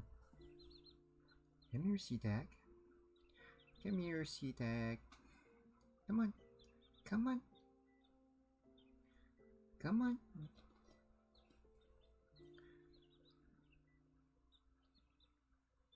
Come here. There's a good girl.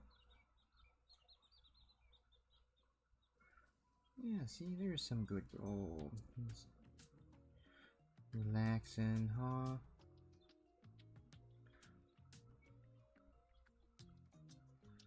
Hey, baby birds. Did you two have fun with the string?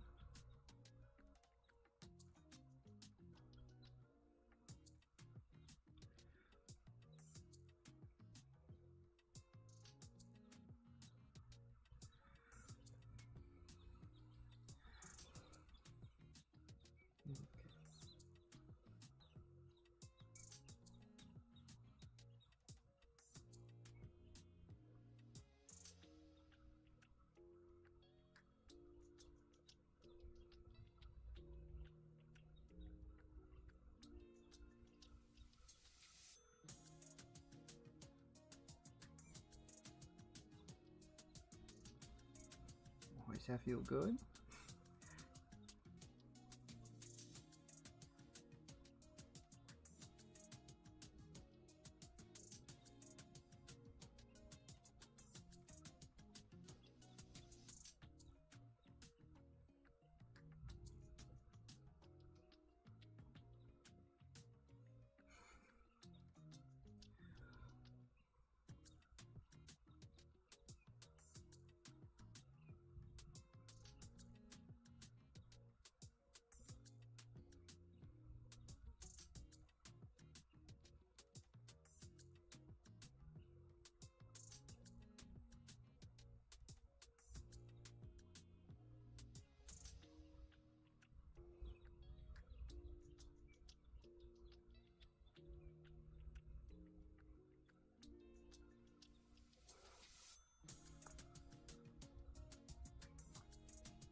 Let's see, when did that come through?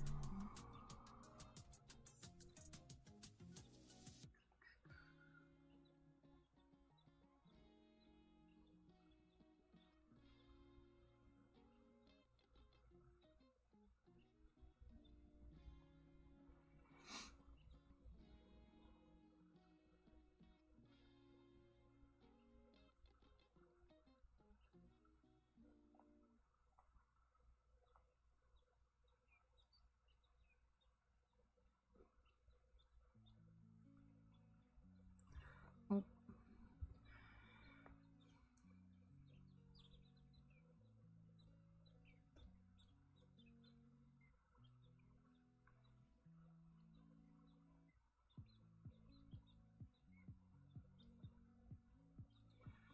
Silly birds.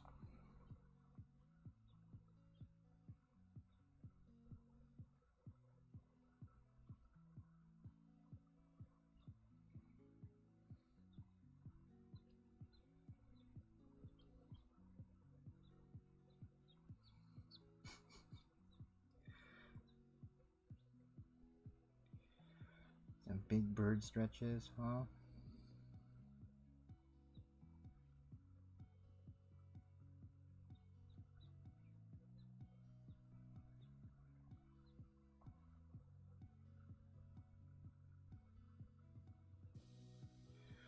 Alright, birds.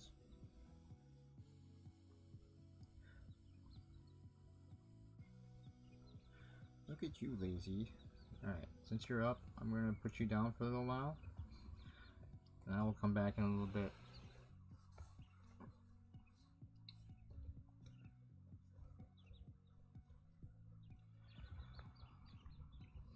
Alright, you out.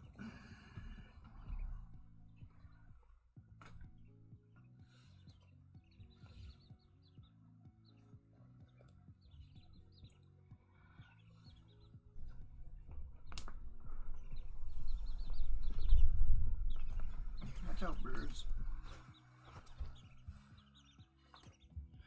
Alright, so I've got a couple things I need to go do, and then I will be back. So we're just going to go back to the bird only cam part of the day, and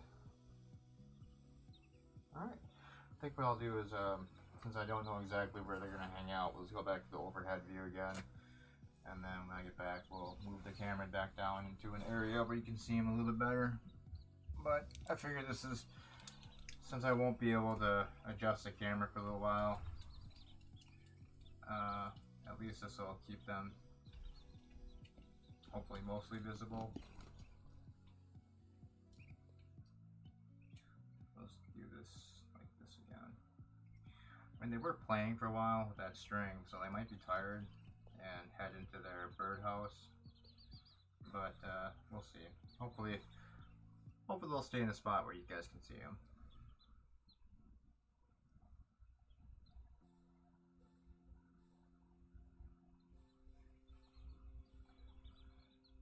Alright guys, I will be back. Be good birds, don't escape please, otherwise you're going to be stuck out here. I can't put you back inside for a while.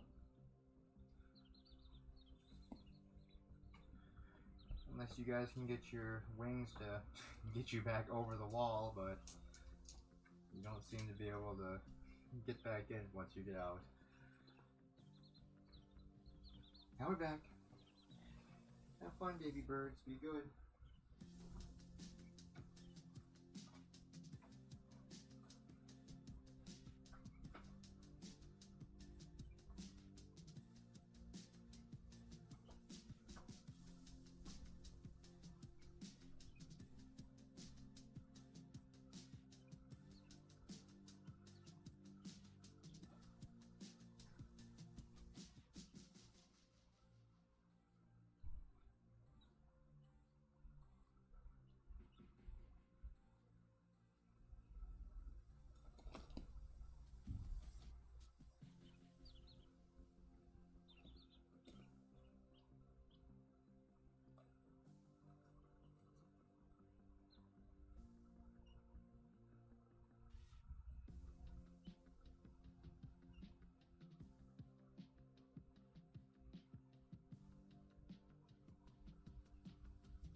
Looks like they're gonna spend some time in their little log cabin. I'll move the camera for you guys.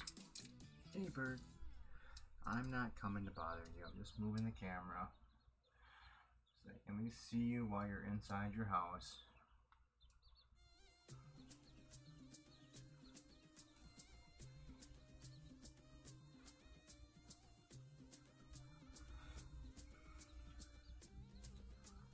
Come on, little eggs, hatch.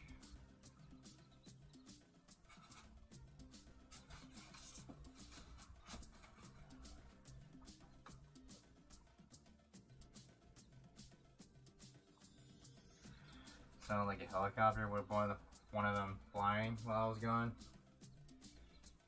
Does one of you two have some flappy wings?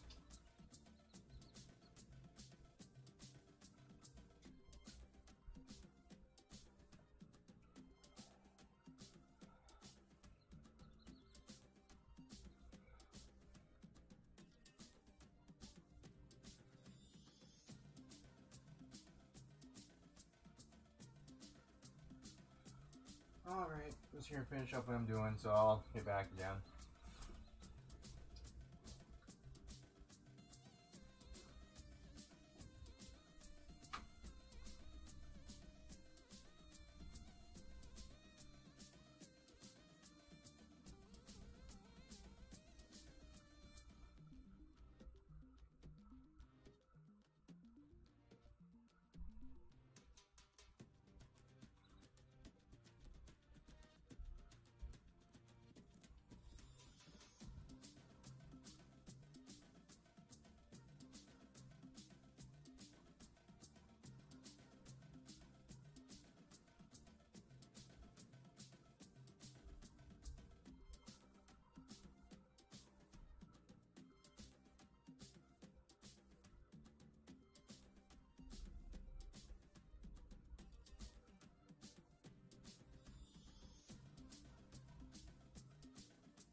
back for a little bit.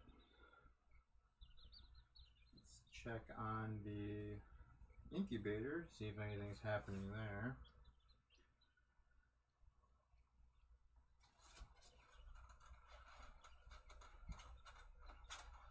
Nope, nothing going on in the incubator yet. That's sad. Let's see. Unfortunately, a lot of cowards when it comes to buzzers. Minus a few people can't use it. I don't know. I feel like people are just saying, people that don't want to use them are just saying that they can't as an excuse. Because when you think about it, the only way you couldn't use the buzzers is if the only device you had was your phone. Because I know when you take StreamYard off the active window on your phone, it kicks you out. But I mean, if you're on a computer, or you at least have two devices, you know, a phone plus another something else, then there's no reason why you wouldn't be able to use it.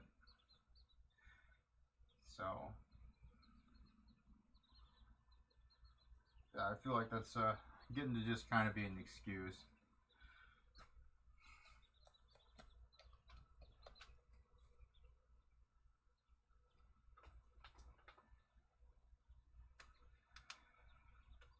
T-Berg's playing Space Engineers? No way. T-Berg never plays Space Engineers. I did re-download that not too long ago. I was going to play it again for a little while just to see what new changes they have come out with all the, since it's been all the updates that have occurred over the years since we last played. But I jumped in for like maybe an hour or two, and yeah, all the mining was just at the start of the game was just really annoying. So I just couldn't get back into it, unfortunately.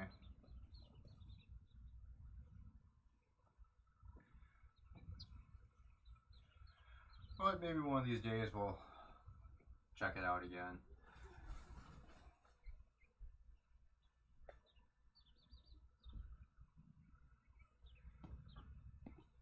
Hey little birds.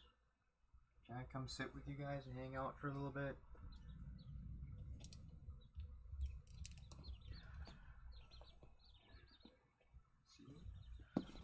Thank you for being nice and not pooping all over my sitting spot today.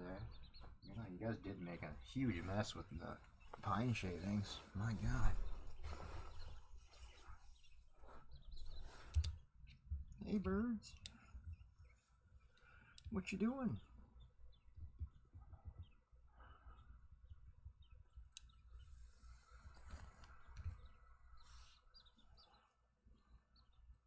Hi.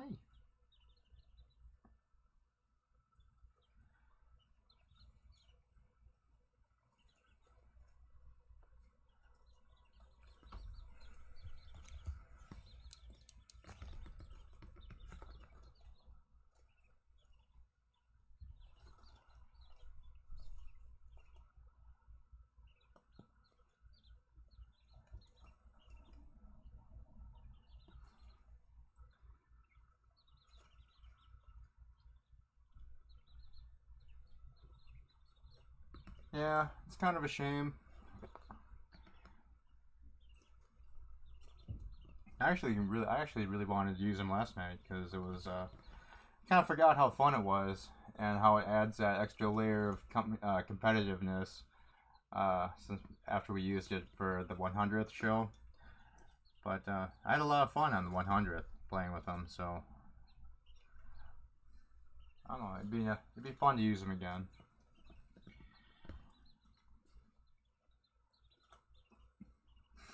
And it would help because I feel like it would help because every time there's another player that doesn't know the answer, it always gets passed to Omni first.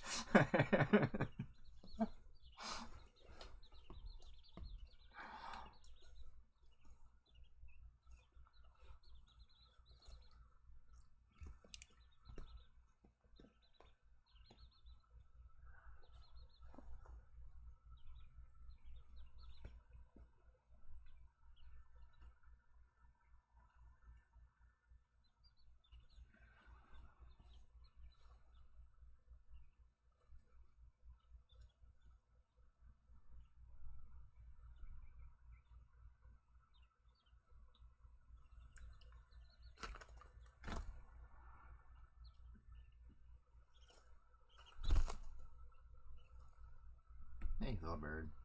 What you doing? Dick, did you poop in your water? Okay. Oh, hey, I was using that to get the poop out of the water, bird. Don't steal things from me. You're fast. You grab that quick. Okay. Oops, no, I'm just like adding more shit into here.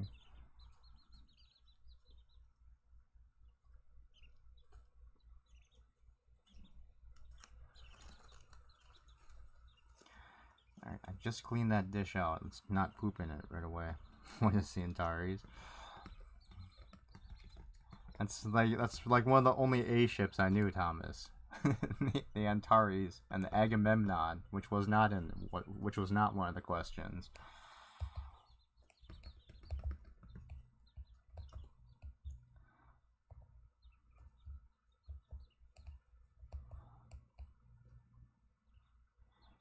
I'm actually shocked that we all missed the Archer. I think it was the wording of the question that threw me off. I think, as for some reason, that just did not pop into my head last night.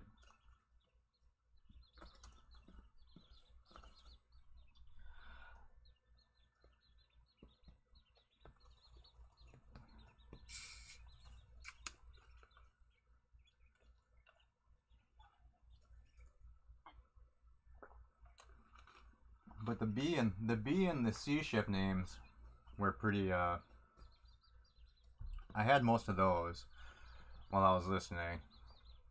Oh, and the Albatross. Yeah, I just kept saying Albatross.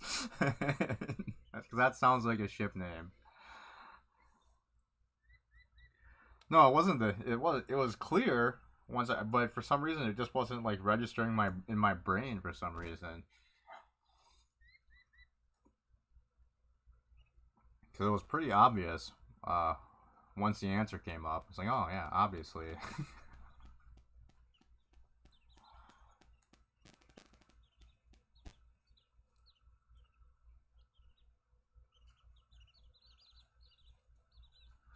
I think it's because I rarely watch. I almost never watch any Enterprise, so I kind of always forget that it's in the 22nd century too, and because whenever you think like of a Star Trek show, just because of the so many episodes that were in the 23rd and 24th centuries, that's just where my brain always goes to. So it's like 22nd century.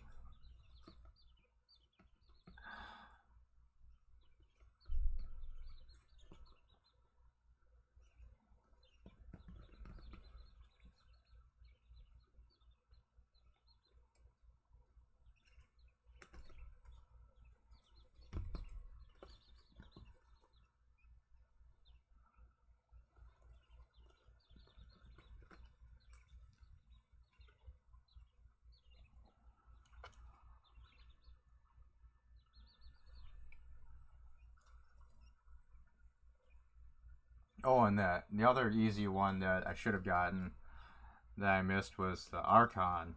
Yeah, for some reason I could not think of that one either. It was right after Omni said it. I was like, oh, yeah, that one was obvious.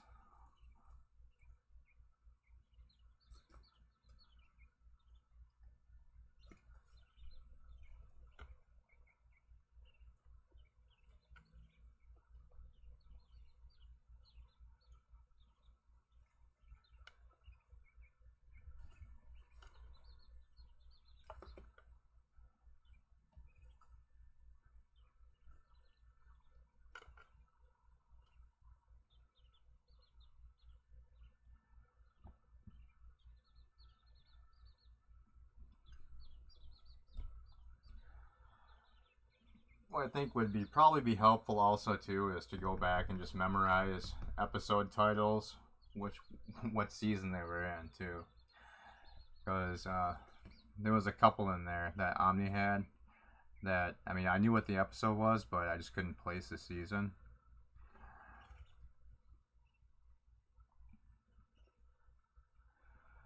So I learned that was definitely a weak point for me. I didn't see much of game 2 because I was up here hanging out with the birds for a little while, getting their cage kind of cleaned up. So I'm assuming it was DS9 season episodes for round 2 because I saw Voyager was in the 3rd round. I'm pretty sure, right? The Voyager one was pretty easy, but DS9 definitely.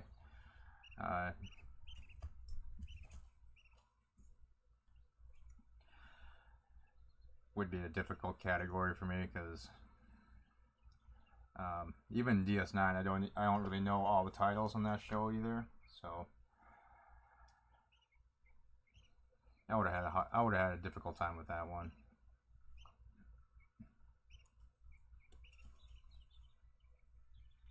So if we had the first 3 series, I'm assuming round 1 next week will be Enterprise seasons. I was going to say TAS seasons, but I guess there was only, what, 1 season, right? Or was there 2?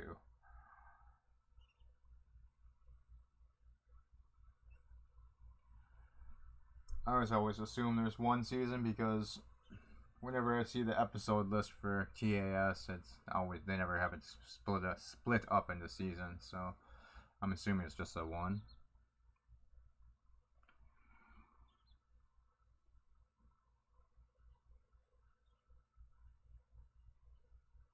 Two seasons for TAS.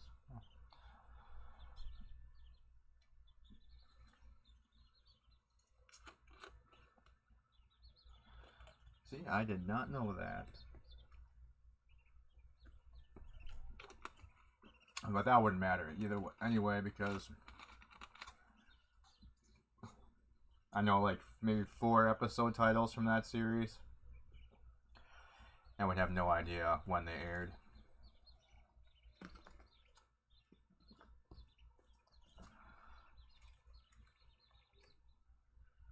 And then honestly, I'd have the same problem with Enterprise. Like seasons 3 and 4 would be easy to place, but seasons 1 and 2, no shot.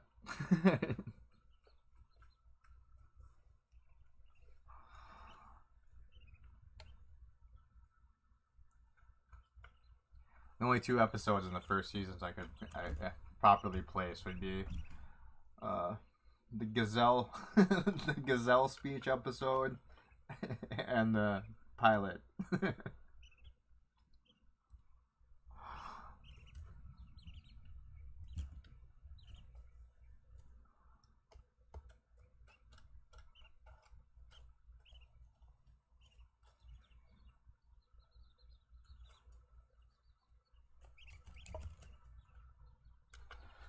But then I also assume that we're gonna have to go through we're gonna be going through the alphabet with starship names, so I'll have to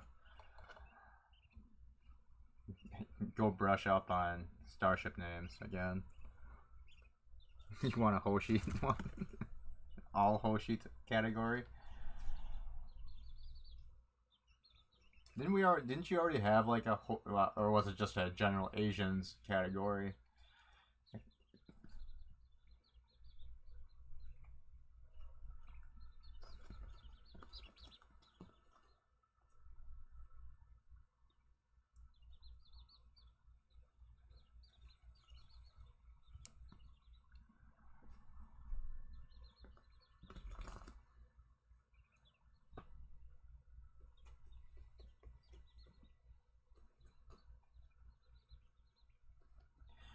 Yeah, I think I remember you guys did a Hoshi one. So there were I remember one game there were a bunch of Hoshi questions. It was one of the nights I didn't play because it was, I think it was the same night you did like a bunch of other Asian characters in the other rounds.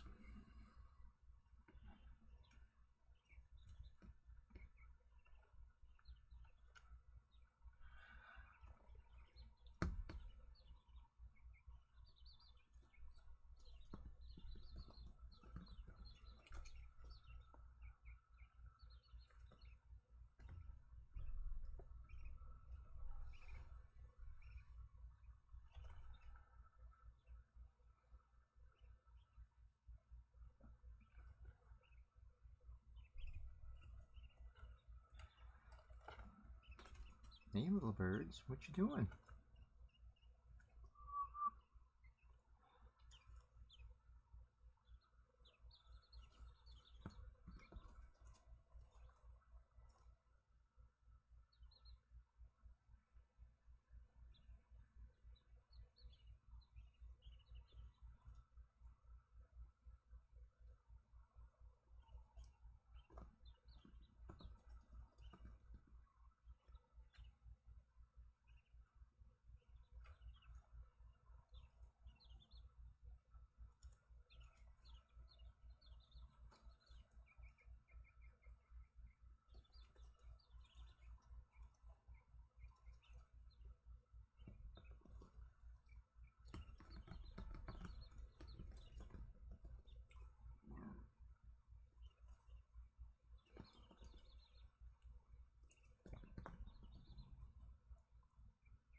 Hey, little weird birds, are you bored?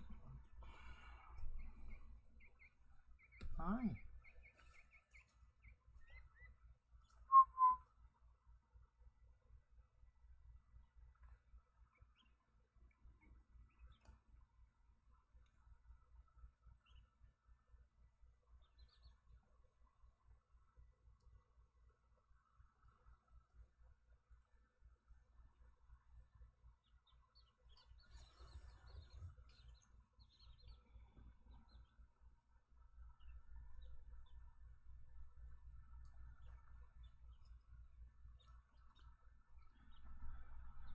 So I kind of decided that me going to a pet store is kind of dangerous. Yesterday when I went to I stopped at PetSmart yesterday to pick up some adult bird food for these guys, and so I was just walking around the store, like looking at some of the animals that they have, and I know I was walking, since I was in the bird section, I was looking at some of the birds that they had just for fun. And for one, canaries are ridiculously expensive. For some reason, they're 150 bucks. Which seems like a lot of money for a canary. Uh, but I almost bought it yesterday. It looked like the saddest bird. It was they were using like one of the smaller enclosure cage things that they had, display cages that I think they usually use for like gerbils and shit, because those are really tiny cage. It just looked really sad sitting on its little perch thing. It had just like one stick to perch on, and it was just like staring at me. So I was sitting there, and I almost bought it. I had to sit there and talk myself out of buying a canary I didn't need. But yeah, it was really expensive, because then they had a couple of parakeets and some budgies for, it was like 17 bucks for those, and like finches were only like 10 bucks or whatever. So I was like, wow, canaries are extremely expensive. Maybe I should buy a pair of canaries and breed some, because apparently all the money is in the canary market.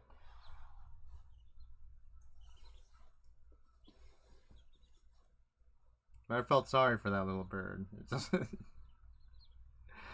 It's like stared at you. It's like, please, please buy me. Get me out of this cage.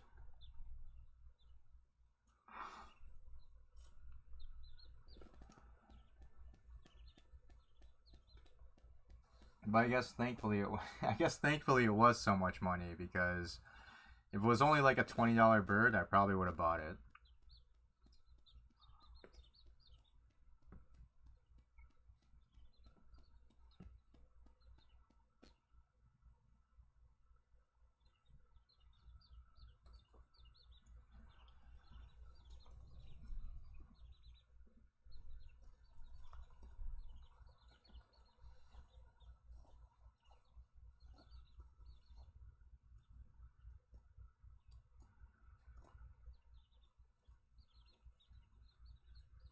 And then they had well, besides like the usual like hamsters and stuff.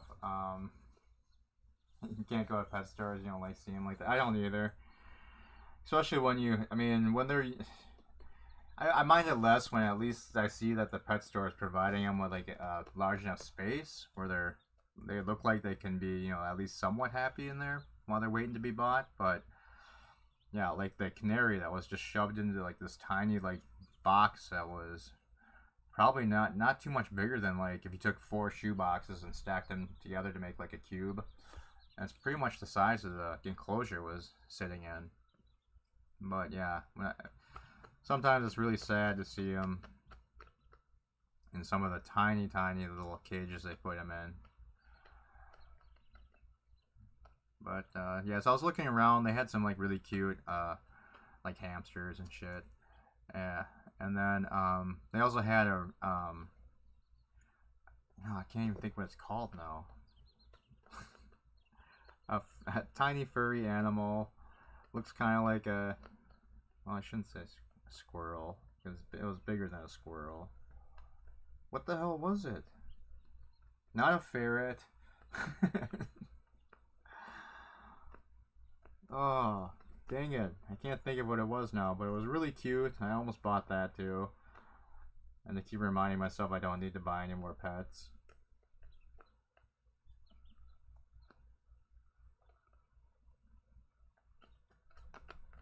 Was it a chinchilla? Let me look that up.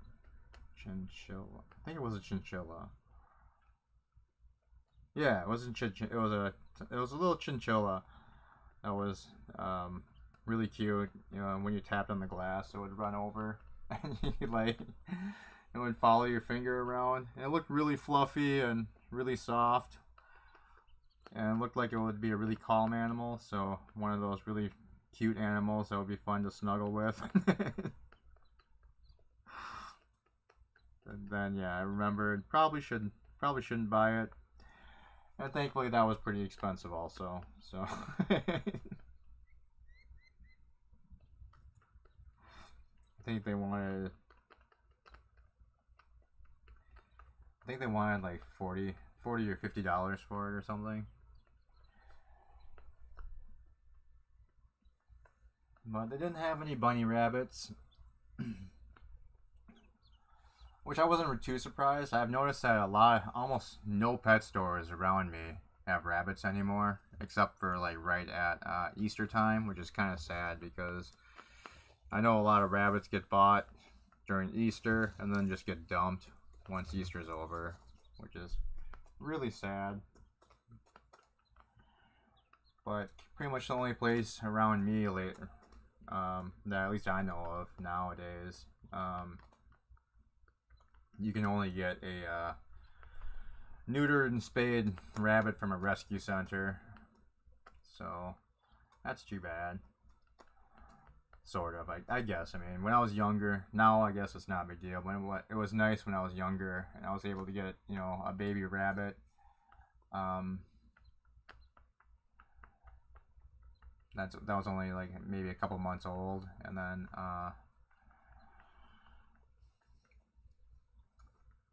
instead of getting one from the shelter that was already a couple years old.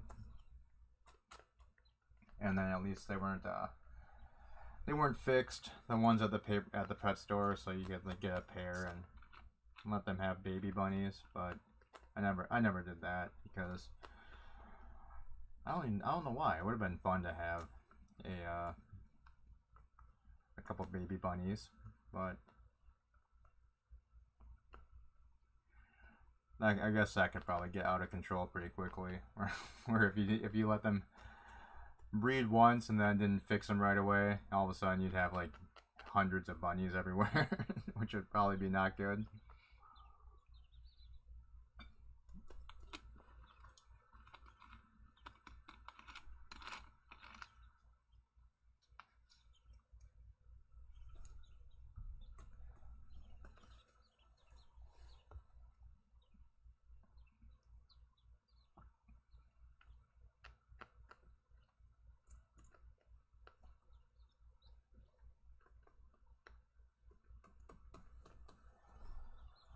But rabbits have actually also gotten really pretty expensive too. I suppose they're trying to make it so they're less of a disposable pet, which is probably a good thing. But I remember when I got my first rabbit, it was literally like $5. And now at the adoption centers, I think it's like it's usually between like $70 and $100 to adopt a rabbit now from one of the shelters. And I think even around Easter, pet stores are closer to like $50 per rabbit now, I think. Well, I only know of one pet store that actually offers them during the Easter time. And theirs were, yeah, like right around $50. So I guess that maybe helps make it so that they're not becoming disposable pets, which is good.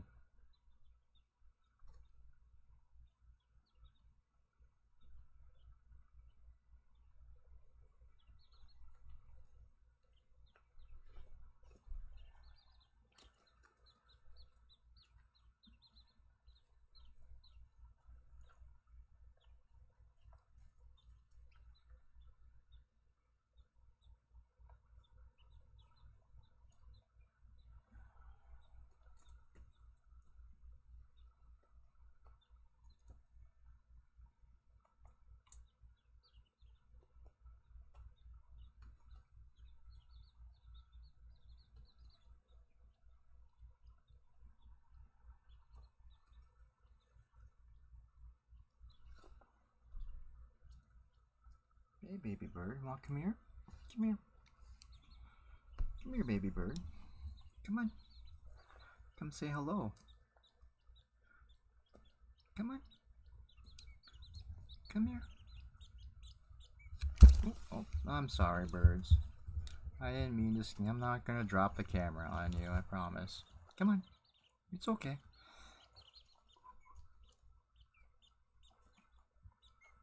There you go. Hey, baby bird.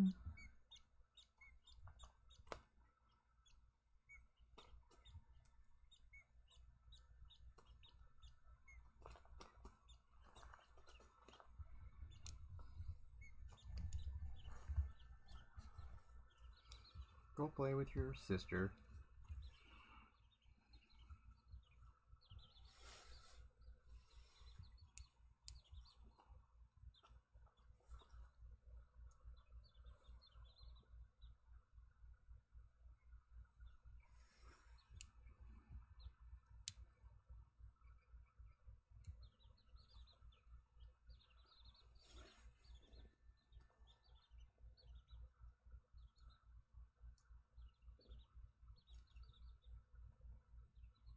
Come here. Come here, baby birds. Come here, birds. Come here. Come on. Come here. Hi. Jump up. No?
And just gonna sit in the sunshine for a little while.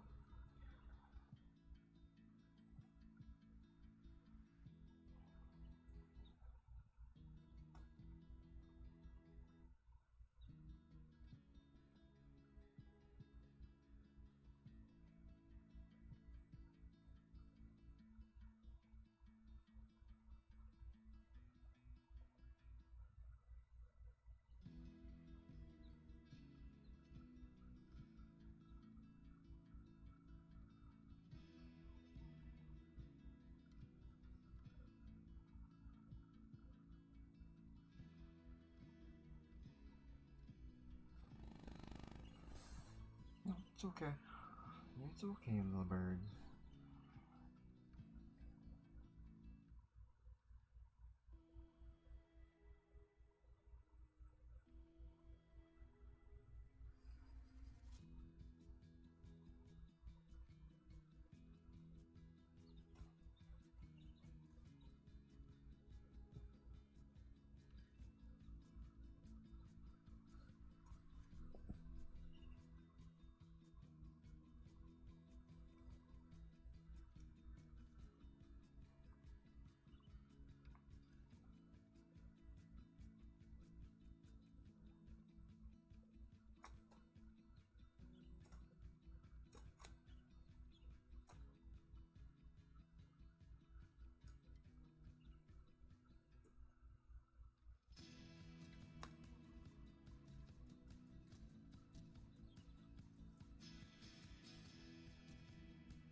Hey, hey, you two.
Hey, it's not a real plant. It's not food. Don't eat that. Come here.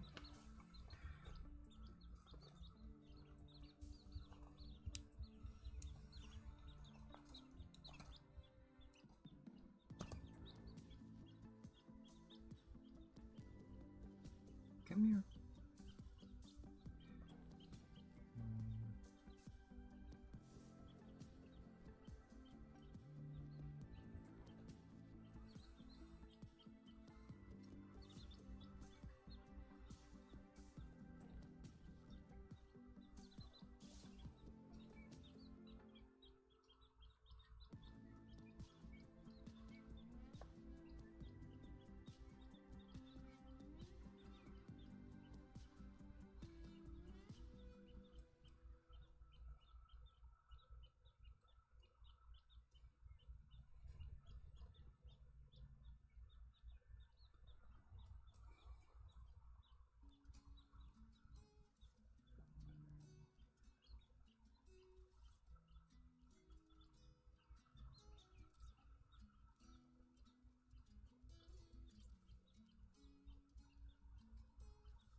you doing?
Alright, Thomas, see you later.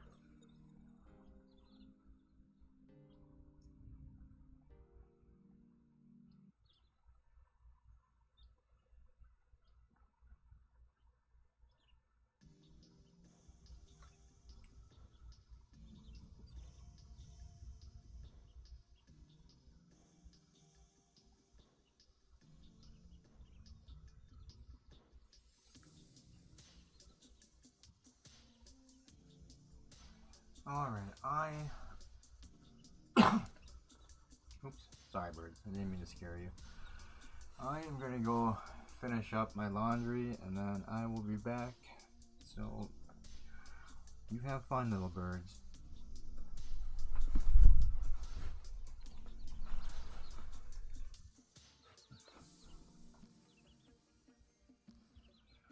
I don't know where we should put this. I'm assuming they're gonna sit over here by the shuttlecraft since it's sunny over here, so. I mean, I'll have the feed on my phone, so if I notice they're moving somewhere else and not hanging out over there, I'll come back and adjust the camera. Alright, I'll be back, birds. Have fun.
Little birds.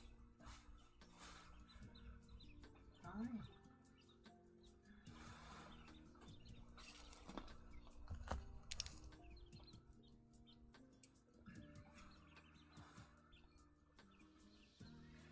Come on, birds.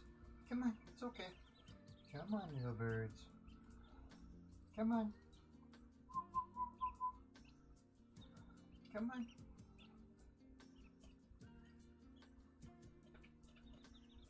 What you doing?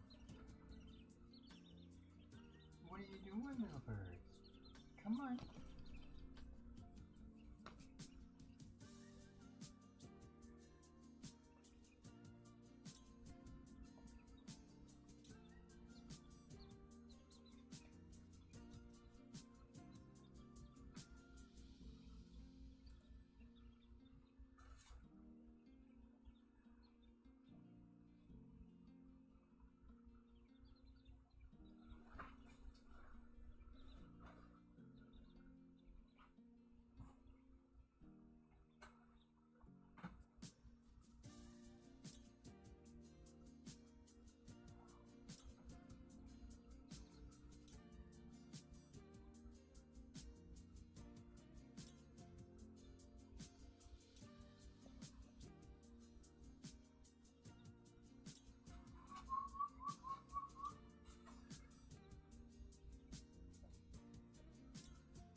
Little birds. Oh, sorry.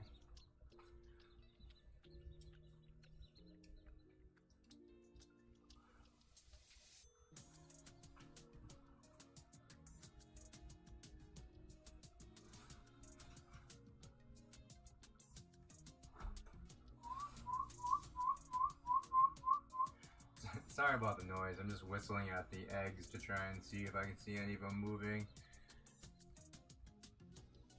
Still really hard to tell if anything's going on here.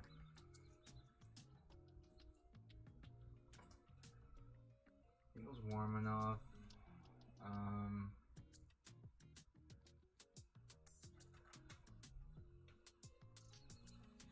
I don't know, there's one or two eggs that look like they kind of have like different deformation in the shell where they might be starting to pip their way through, but other than that, it's almost impossible to tell whether or not we're going to get anything to hatch today. I was hoping if they were, I was hoping we'd be able to see something by now, but with the power outages in the early stage of incubation, things just might be delayed a day or two also, but yeah, I'm really not too optimistic about this hatching to go successfully, which is unfortunate. I was hoping to get these two a couple of friends here soon. I did notice they're not laying, several of them aren't laying flat anymore. They are tilted more to one side. So that could be that they're moving around inside to get into position to be able to break their way out. But other than that, like I said, just a couple eggs with a few what look like small deformations in the shell. Not broken all the way through yet, but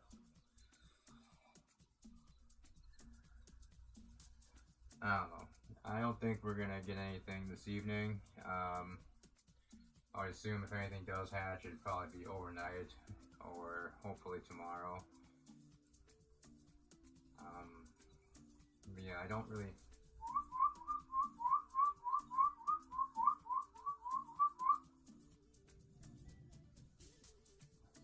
No, I can't. The fan inside the incubators are pretty loud, so I don't hear anything chirping back at me when I whistle at them. But when I think about it, I don't think we heard anything last time either.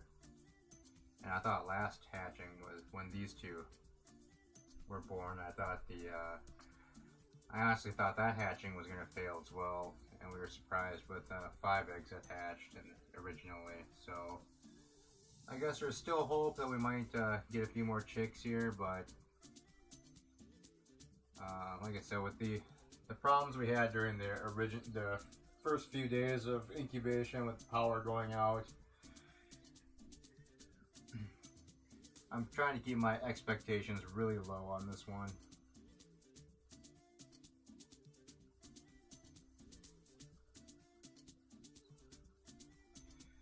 But once it does get dark out tonight, if I still don't see any movement, I might actually just candle a few of these just to check. But when we tried doing that on day 14, almost all of them were just too dark. You couldn't see anything inside, and a few of them there were clear signs of growth inside. But I mean, they could be late quitters and have already died inside the egg too, just due to complications from the early days of incubation. But this is only our second attempt at this, so not an expert by any means. So I guess we'll just keep going for a few more days here, and hope for the best.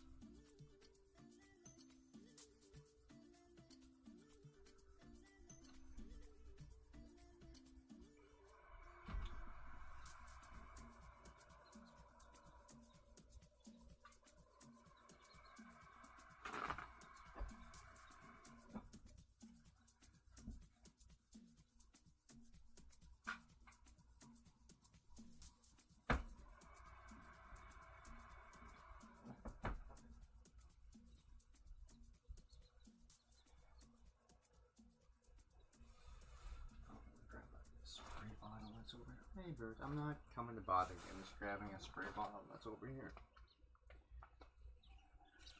Oh, sorry. Sorry, little birds. Didn't mean to scare you.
that go and check on it again in a few hours, see if anything's happening.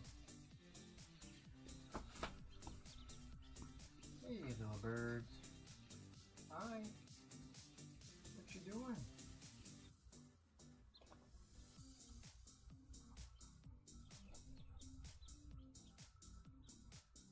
Shut up, human. We're trying to eat.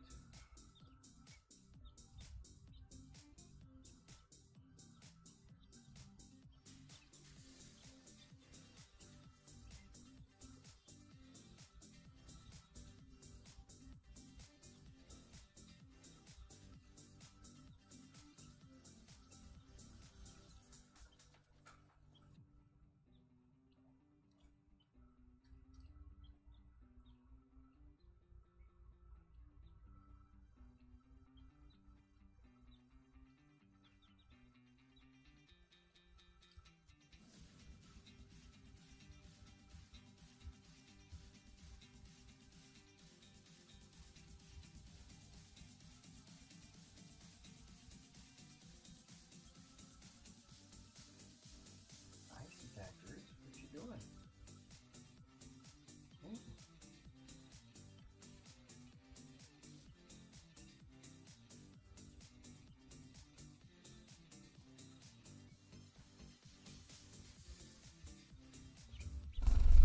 No, don't fly over here. Okay. I'll come sit with you in a bit.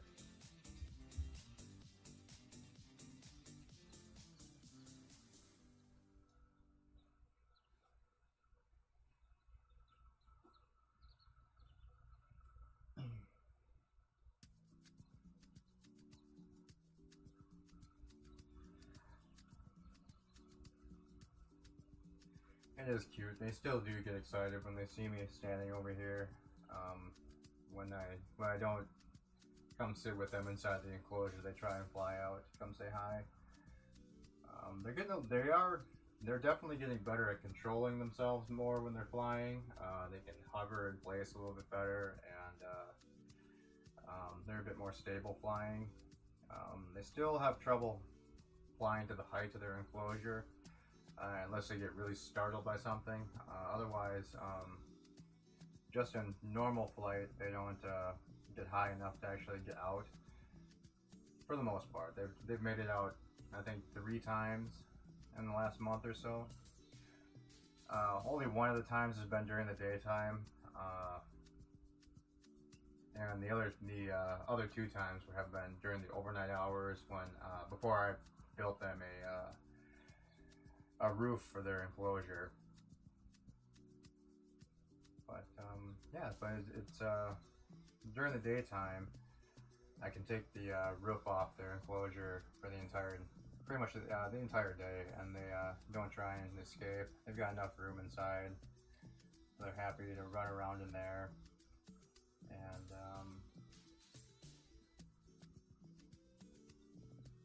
they do fly a little bit every now and then, just across the entire enclosure area, but they don't actually.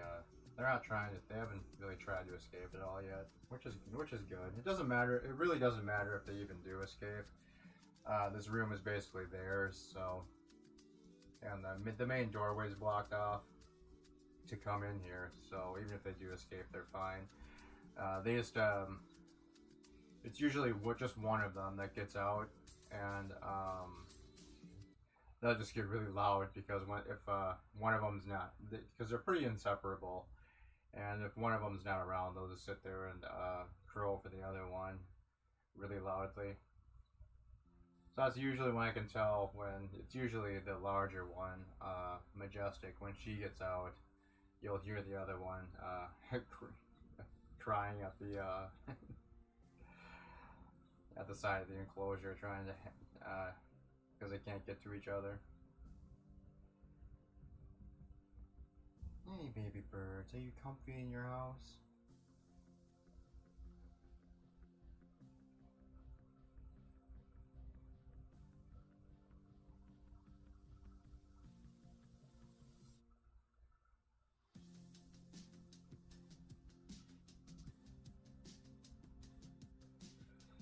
They have been kind of moving the hay the orchard grass hay that I put inside their little log cabin. I've noticed them moving things around, kind of like creating more of like a depression, like a nest area. So I'm assuming once they're able to start laying eggs, which isn't too far off, probably in the next two to 3 weeks or so, that's probably the spot they're gonna end up picking to lay their eggs. I say that now, but then they'll probably just leave them everywhere because I've seen some videos and pictures from doing some research. And some button quail like to find a nesting spot to lay their eggs, and some just lay them in random spots. So, but like I said, I did notice them starting to move the grass around in there and kind of making a little nest inside the house there. So probably have to start checking inside there.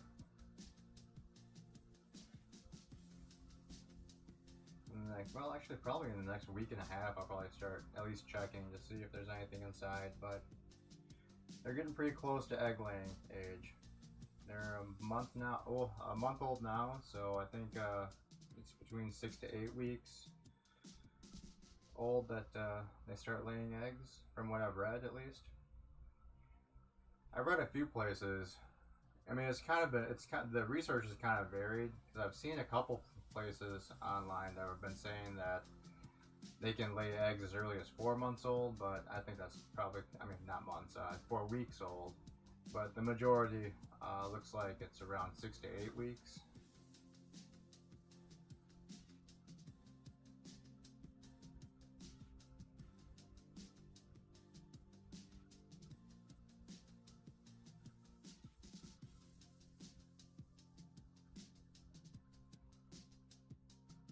Hey Tokyo.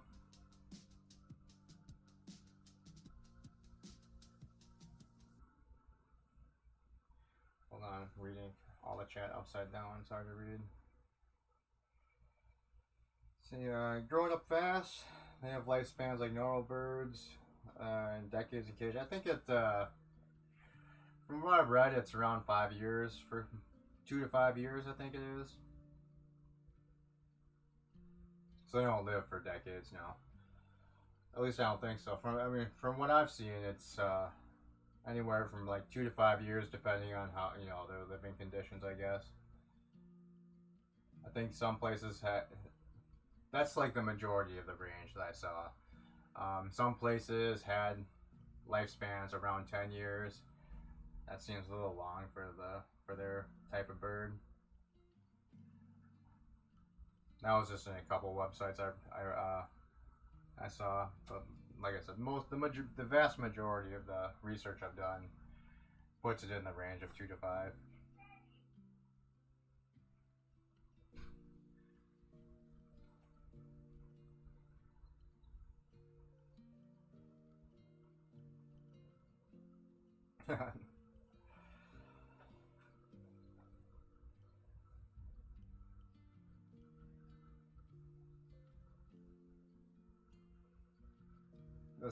As far as their size, they're about golf balls, a little bit longer than a golf ball at this point. I don't think they're gonna get that much bigger. I think they'll get a little bit rounder.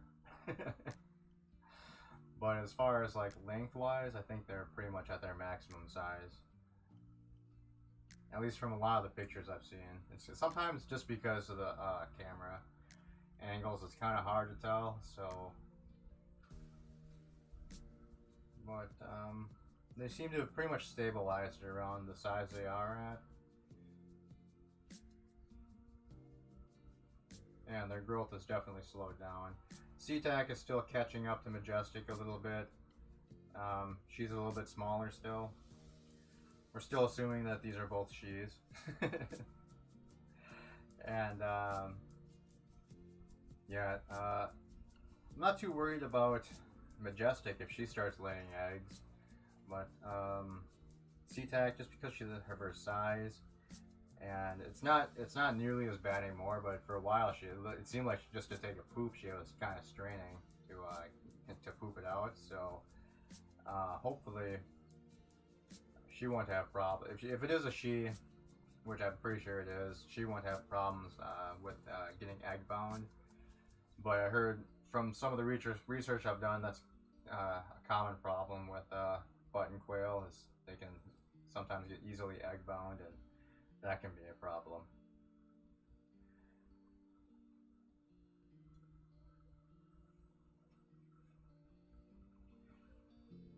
It's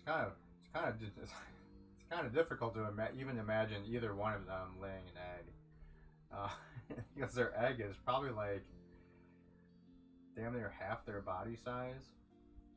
So like egg to body size ratio is it's kind of amazing.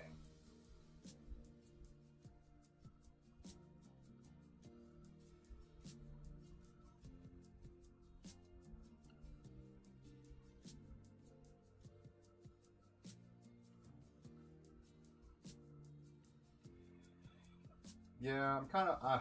I mean, at this point, if none of the new batch of eggs hatch, I'm actually hoping that it turns out we have a male-female pair, and that way I can just collect a few eggs and then hatch more to increase the flock here without having to buy anymore. But if they're both females, that'll be too bad, and hopefully. If they're both females, we'll have some eggs, but not enough to be able to sell any eggs, really, which is kind of the whole point. And to either be able to sell hatching eggs, eating eggs, and then even some chicks too. But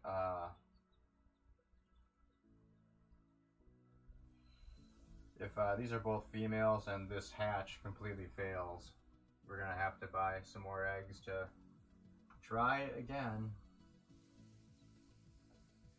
Well, there's still a few more days in this incubation that we're not at a point where I can give up on it, but right now, kind of at a more of a 30% chance that this hatch is gonna work out. So, slowly losing hope that this hatch isn't gonna fail. Hopefully I'm wrong. I mean, I was wrong in the first time around with these guys. I thought that hatch was going to completely fail, but it ended up giving us 5. Unfortunately, 3 didn't make it, but at least we have 2 that are healthy.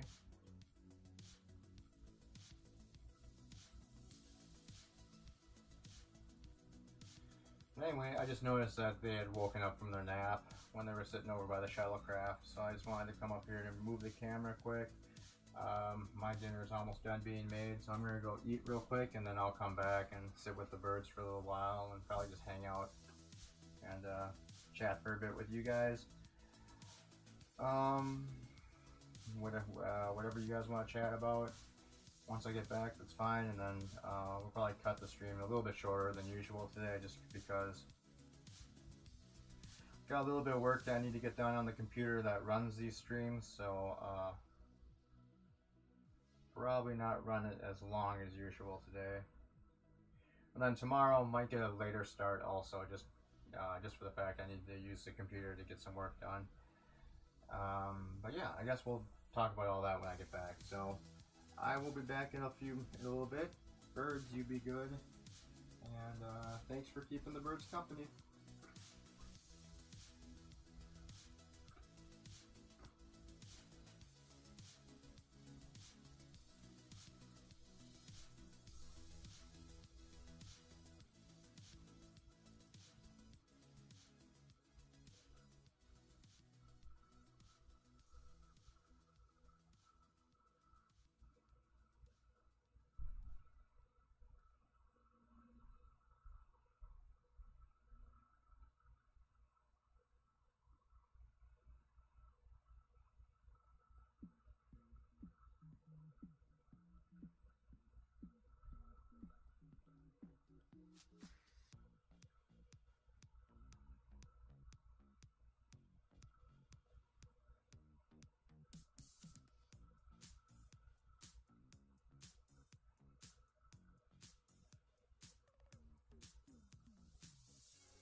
you two. Oh, sorry, didn't mean to scare you.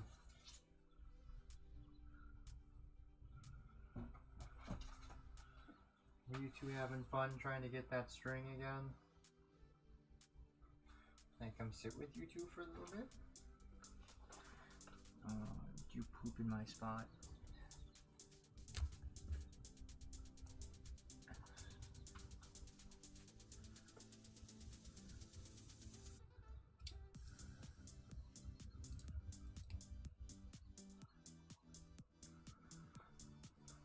Little birds. Oh.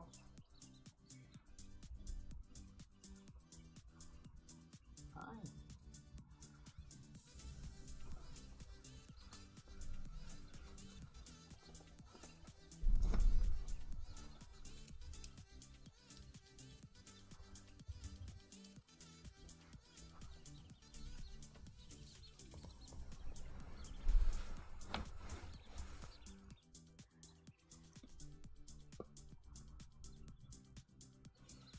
Hey birds, come here.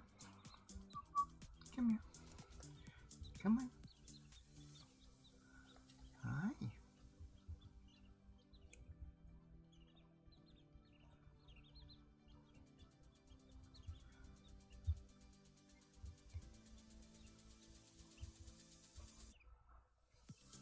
Here. Come here, little bird. Come on. Hey there.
Come here.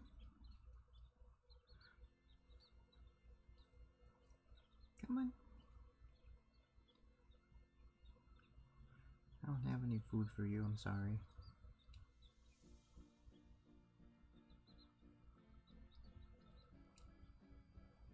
Alright.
Hi. Here's my baby bird. Come here. Come here.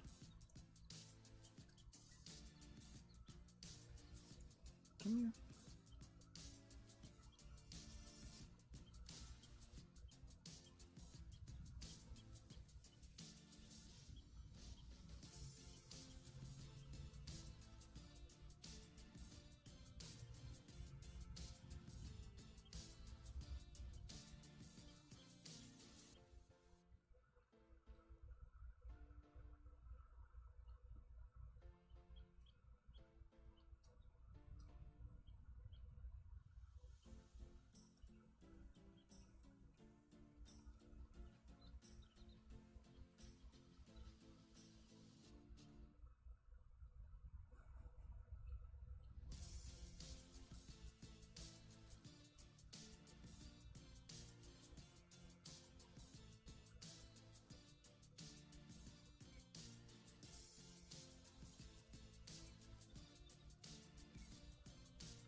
them both fit.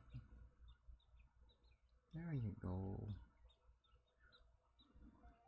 Hey, little birds.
I'm sorry. Yeah, baby.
Here.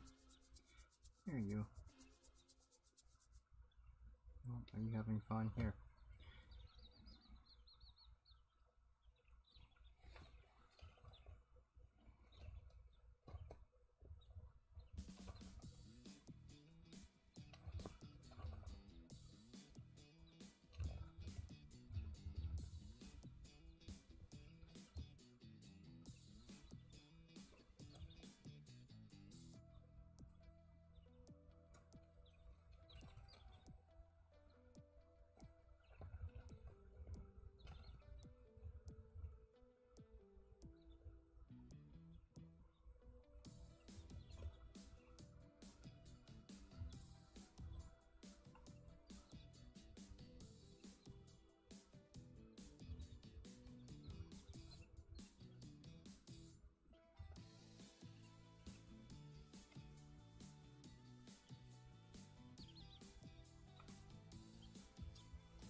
Come here.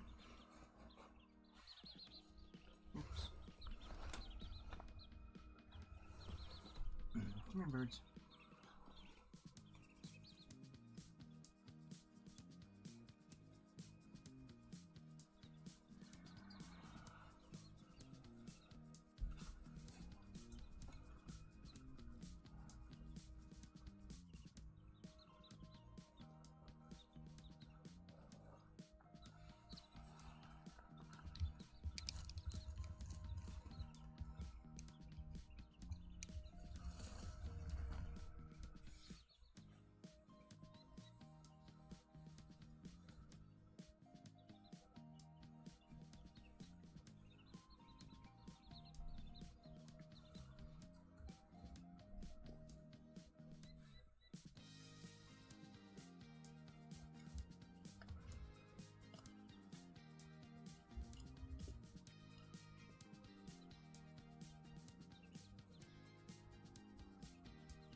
No, Eric, yeah.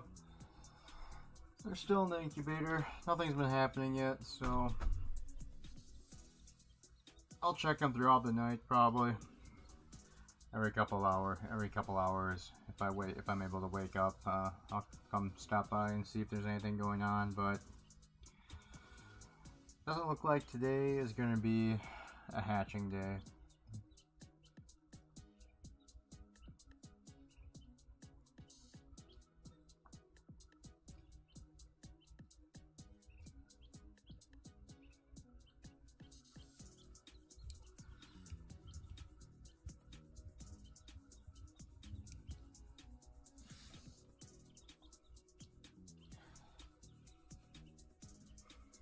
I was talking earlier, Vic, that I think it's probably just because of the early issues we had during the incubation in the beginning few days, that things will either be delayed or it's going to be a really low percentage chance that any of these are going to actually hatch. Unfortunately, the power might have just been off for too long on the one night. And the eggs might have just gotten too cool and didn't survive.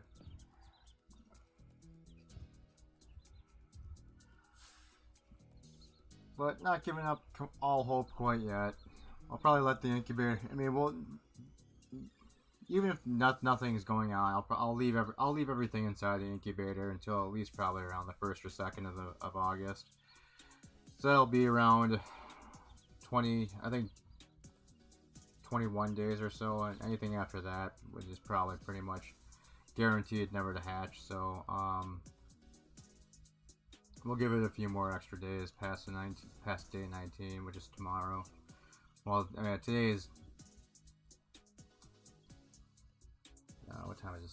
6:30. So about in a half an hour they'll have been in there for 18 full days, and we'll be moving into the 19th day.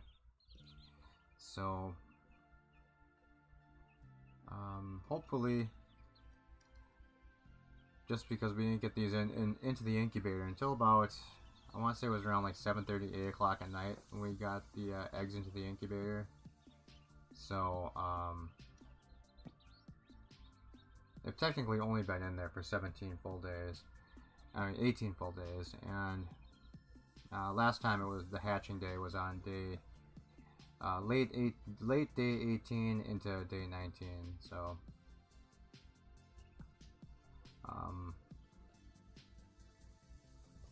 just hoping things with that power outage got delayed an extra day, or just the timing is off a little bit. My timing is a little bit off, and maybe they'll hatch overnight while I'm sleeping.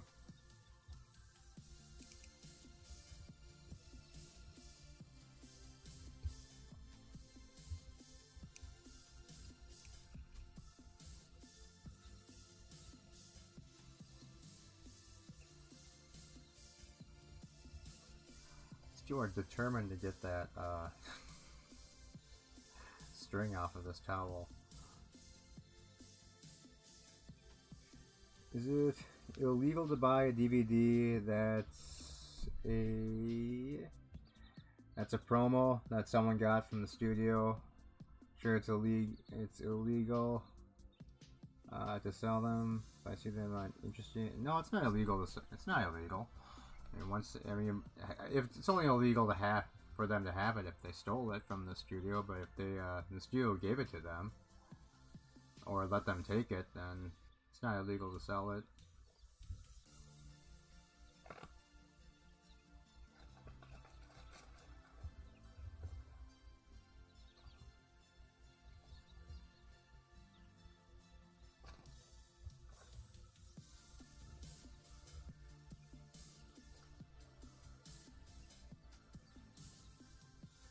I mean, you do kind of. I mean, some of those things you do have to be careful with, though, because if they did get it through illegal means, and it ends up getting, it can be proven that it was that the seller has it through illegal means, and then it gets reported.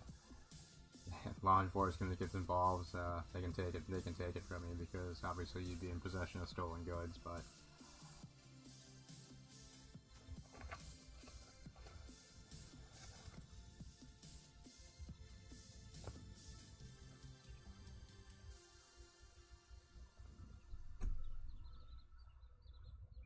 Yeah, it just depends on how the seller got the item.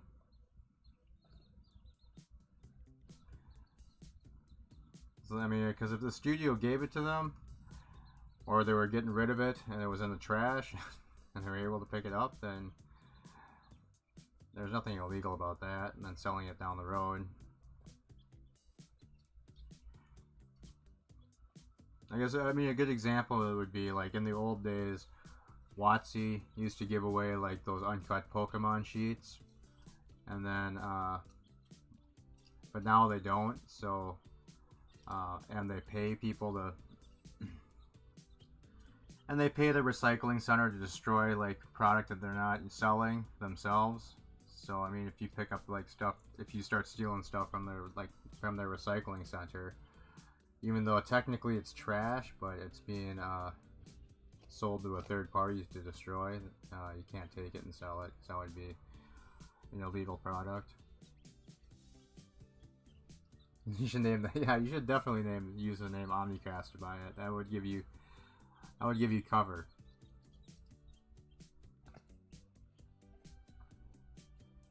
What promo is it? Or don't you want to say?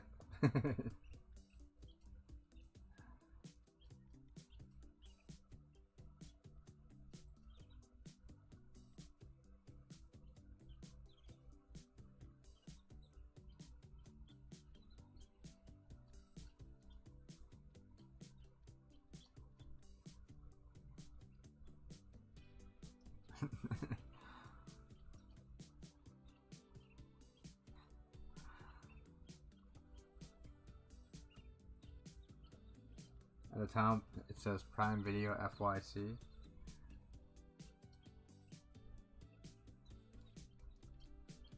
No?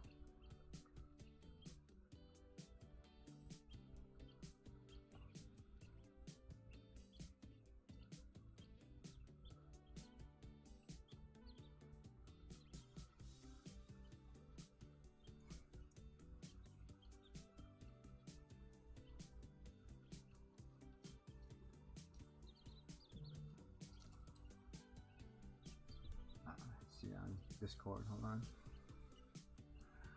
Let's take a look.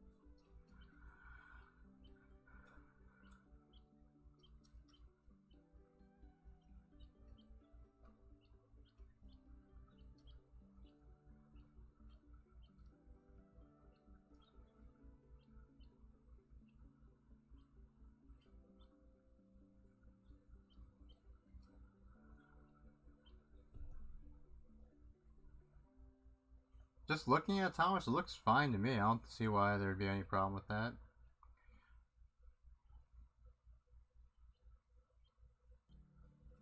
Oh, you know what it is? You know what?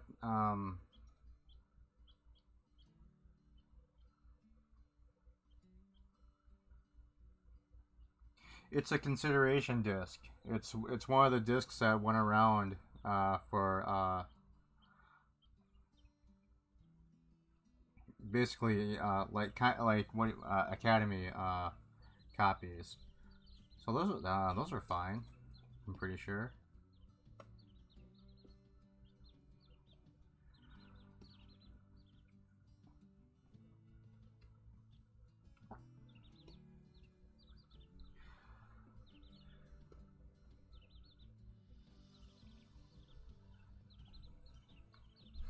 So I think those are like for.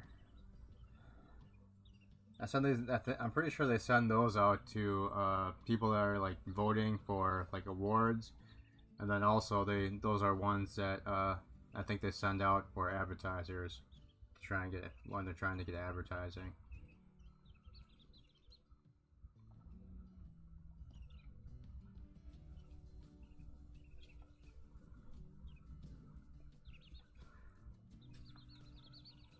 Seems cool. I'd pick it up. There's probably not very many of those discs around. Probably resell it in a few years, in like 10 years for even more.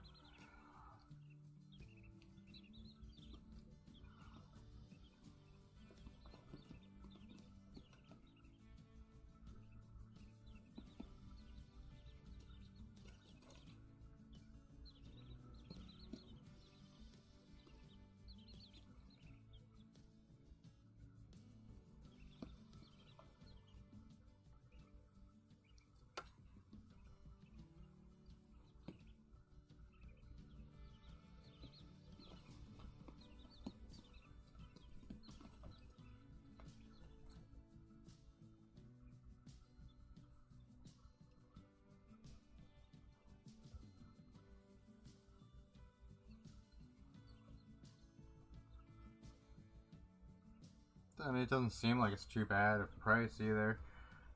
65 plus media mail, $5 or so plus tax, so around what, 75 bucks. I mean, that's not terrible. Well, let me see if any have sold before, so we can like see the comparison in price. Copy this description. Search.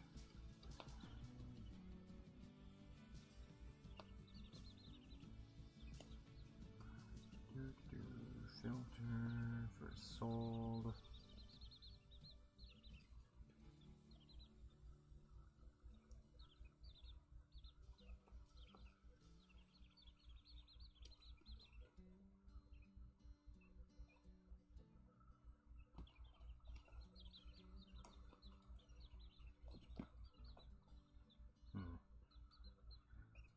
Cannot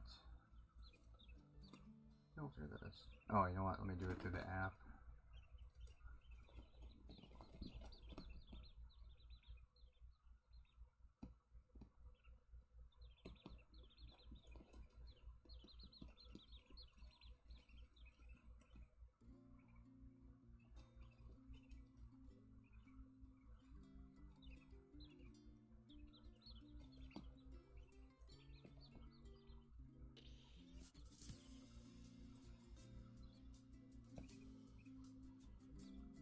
Sale. Just curious. Yeah, it's maybe, I don't know. I would now that I just looked at that, it's kind of weird because if they were legal to sell, you'd think there'd at least be more that have sold, but that's the only copy available, and none have ever sold, at least on eBay. But I mean, eBay is usually really good about pulling things down that aren't legal, so I don't know if I'd be too worried about it, but still. Since it is a little odd that, I mean, for the amount of those discs that do go out, and then not see a single one of them has ever sold on the platform seems a little suspicious. And the fact that that's the only copy that's available, it seems like, as far as just searching for that exact product title. I'm just gonna try a different search method here. So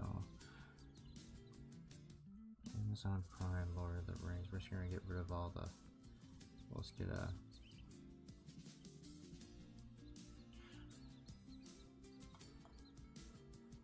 You know what, I'm just gonna search Amazon Prime FYA and see if any other discs that have that on there have actually ever sold.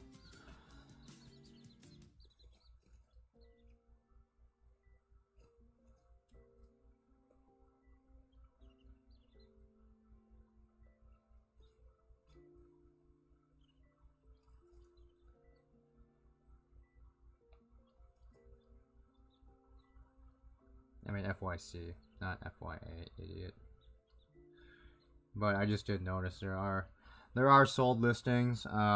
Yeah, so several movies that have been for your consideration discs have actually sold and are for sale. So actually, never mind what I said. I wouldn't worry about it. I just buy it, Thomas. Looks pretty cool. You're a Lord of the Rings guy, so that'd be a cool collector piece for you. Yeah, there's lots. I don't know if you can see this, but there's literally lots of those types of discs that have actually sold in the past.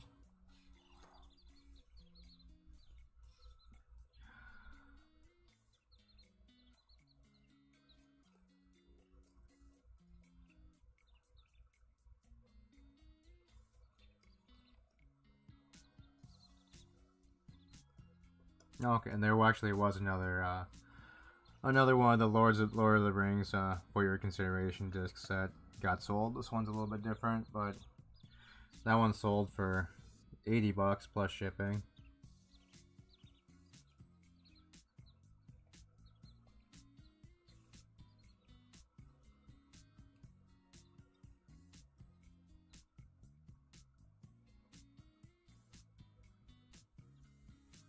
Yeah, I wouldn't worry about it, Thomas. There's tons of them that sold for a whole bunch of different shows too. So I would say perfectly legal.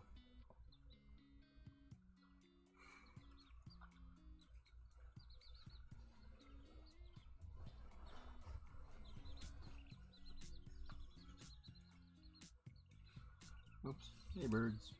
What you doing? What you doing under there, birds?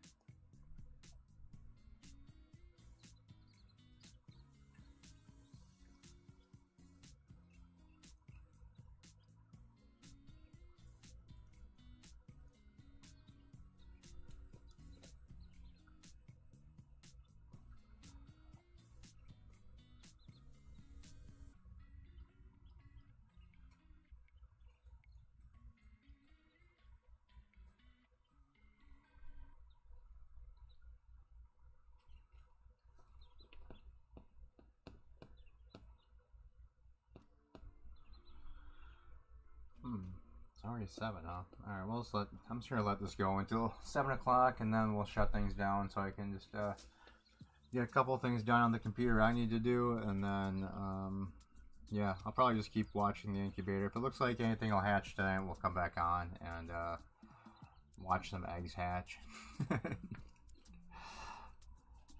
But otherwise, tomorrow, we'll almost certain, unless I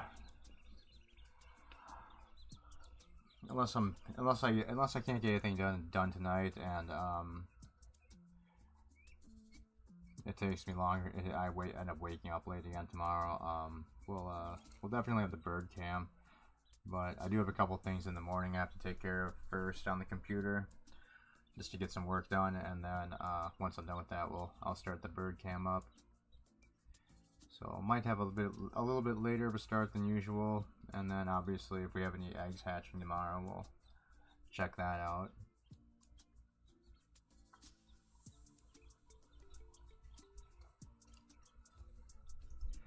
Come here, little bird. Come sit with Dad for a minute. Come on. Come on. You just want the string? Are you that distracted by the string? Come on.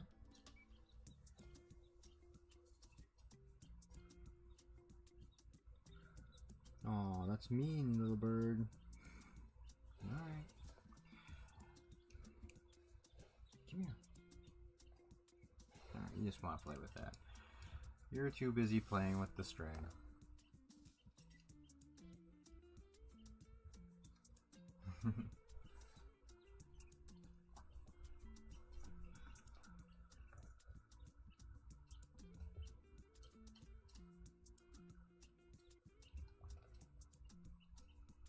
I've kind of decided to start playing, just doing Mahjong one night a week on Mondays. So we'll definitely play a couple games tomorrow, a couple of rounds tomorrow night sometime. But I mean, the only thing that would make it so I wouldn't be able to play tomorrow would be if we have a bunch of chicks hatch and I have to take care of them.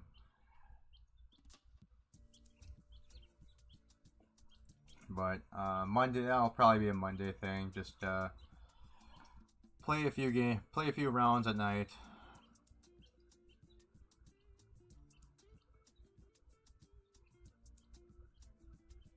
Since I've already done that the last 2 weeks.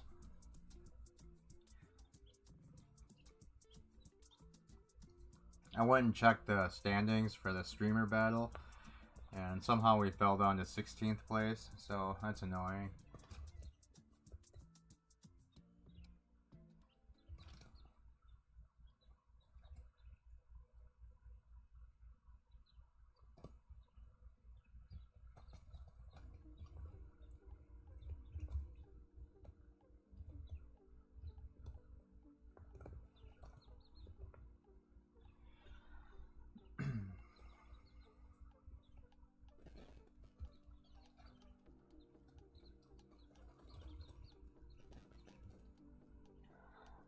Yeah, that's what we were playing. The last few times we streamed Mahjong was basically just to compete in the streamer battle. So that where they take everyone that streams the game. I'm still not clear on how they even calculate the points, but yeah, it's the way they explain it is they take your first 5 games or whatever, consecutive games, and somehow they pull a score out of there. We tried figuring out how they calculated it last week, but we just couldn't figure it out because I had assumed that they would take, like, okay, so since you start with 25,000 points, let's just for easy sake say you end the game with 30,000. So I figured that would be like, so if they took that 5,000, they just took off all the zeros. Maybe that's like 5 points towards your competition score, but yeah, I have no idea because no matter what I did, at first I thought maybe they just took your score, your ending score minus the starting score, added it all up, and then that would be it. But no, everything's in the hundreds, so I figured, okay, maybe they take like your score and divide it by 100 and then add it all up, but that didn't work out. And no matter what I did, I just could not figure out how they're actually calculating things. They didn't make it clear at all in the rules when you registered for the tournament, or I guess you could call it a tournament, but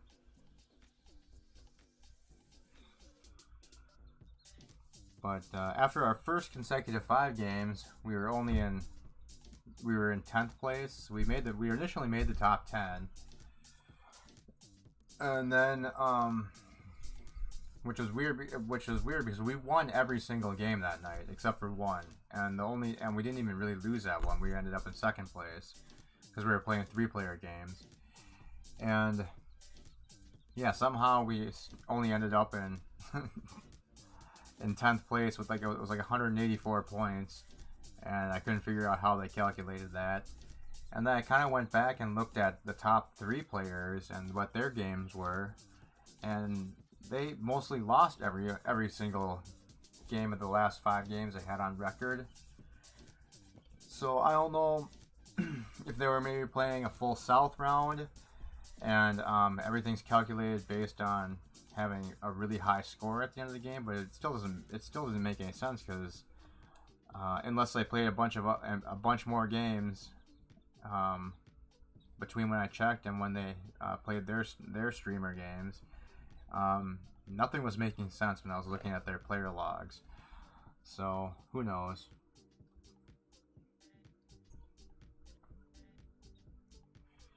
But after like the first couple days, we dropped down to 12th place, and then when I just looked last night or the day before when I took a look at it, and we had dropped down to 16th place, which was annoying.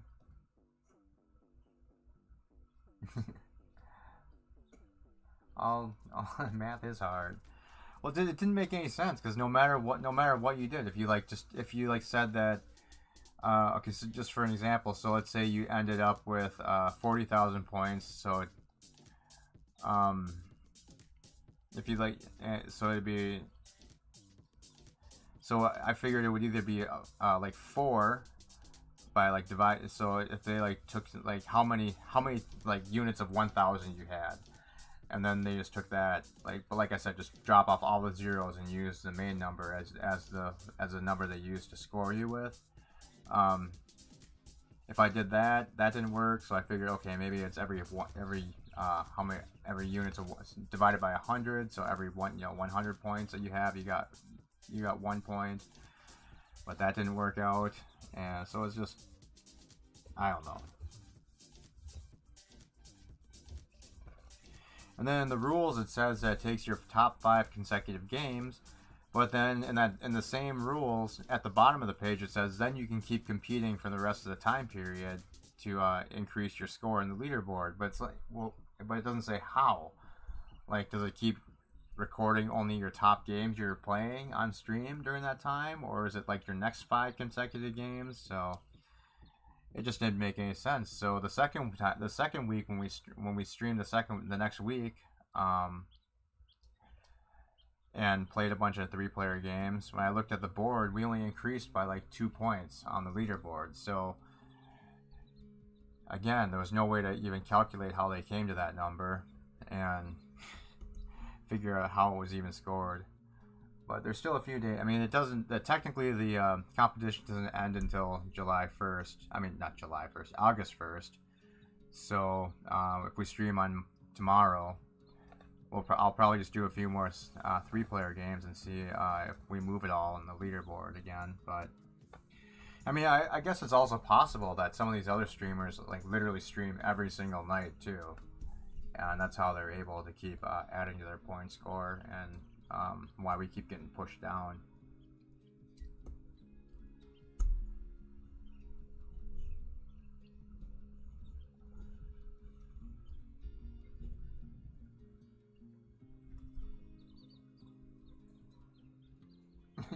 You have 0 Jeopardy points instead of your 1. You gotta play it next week, Thomas. You can start banking some points.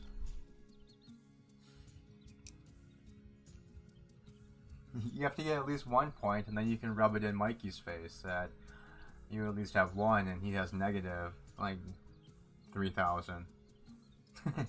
since he was making fun of you for countless weeks for only having 1 point.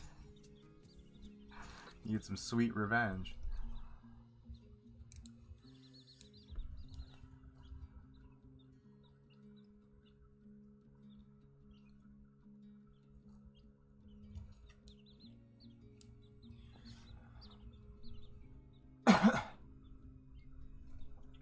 I'll stream more, Thomas. We'll bring gaming streams back. I was busy for a while there, though. And I was trying to get some better sleep too, which was working for most of this month was pretty good. I was actually sleeping normal hours again, but last several nights have been terrible. It's weird because I'll try and get to bed kind of early because I've just been exhausted the last like week or so, and so every time I try and go to bed like early though, I'll wake up at like midnight and then be up until 5-6 o'clock in the morning again and not be able to get back to sleep. So my sleep schedule's been terrible in at least the last like 5 days. The only thing that changed was it actually started where my sleep was going crazy, where I've just been feeling tired like all day long, and even though I try to sleep, I can't. Ever since I found that last wood tick stuck to my neck that I pulled off. That's when it started. So I don't know. I think that wood tick cursed me. There aren't enough Hoshi episodes. Hoshi or Keiko episodes.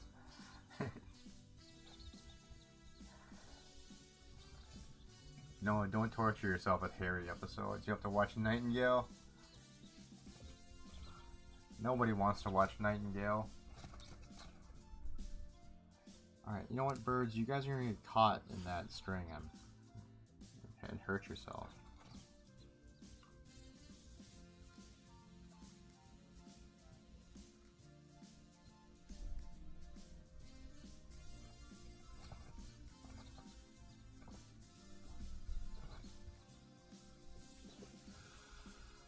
Alright.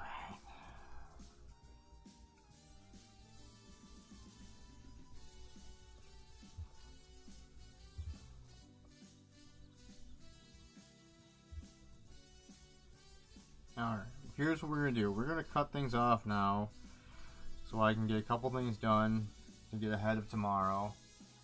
And then if we have nothing going on later on tonight, maybe we'll come back and play for a little bit. Especially since I'm probably going to be up all night anyway, checking on eggs, so no promises, but maybe we'll come back on and play a game for a little while, but yeah, not sure. I'm actually too tired today because I did actually sleep in today, so we'll see, guys. I'm not sure. Otherwise, tomorrow we'll definitely play a little bit of Mahjong, and then we'll have to. When we're at least when we're playing tomorrow, we'll discuss as a group, and maybe try and figure out a schedule for doing some gaming streams more often. Other than that, guys, for now, we're gonna call it a night. Say goodbye, birds. Say thank you for keeping you company. You guys don't care. You're just obsessed with that piece of string. Alright, guys. You have a good night. Maybe we'll see you later tonight. Otherwise, we will definitely see you tomorrow. Have a good night, everyone. Bye-bye.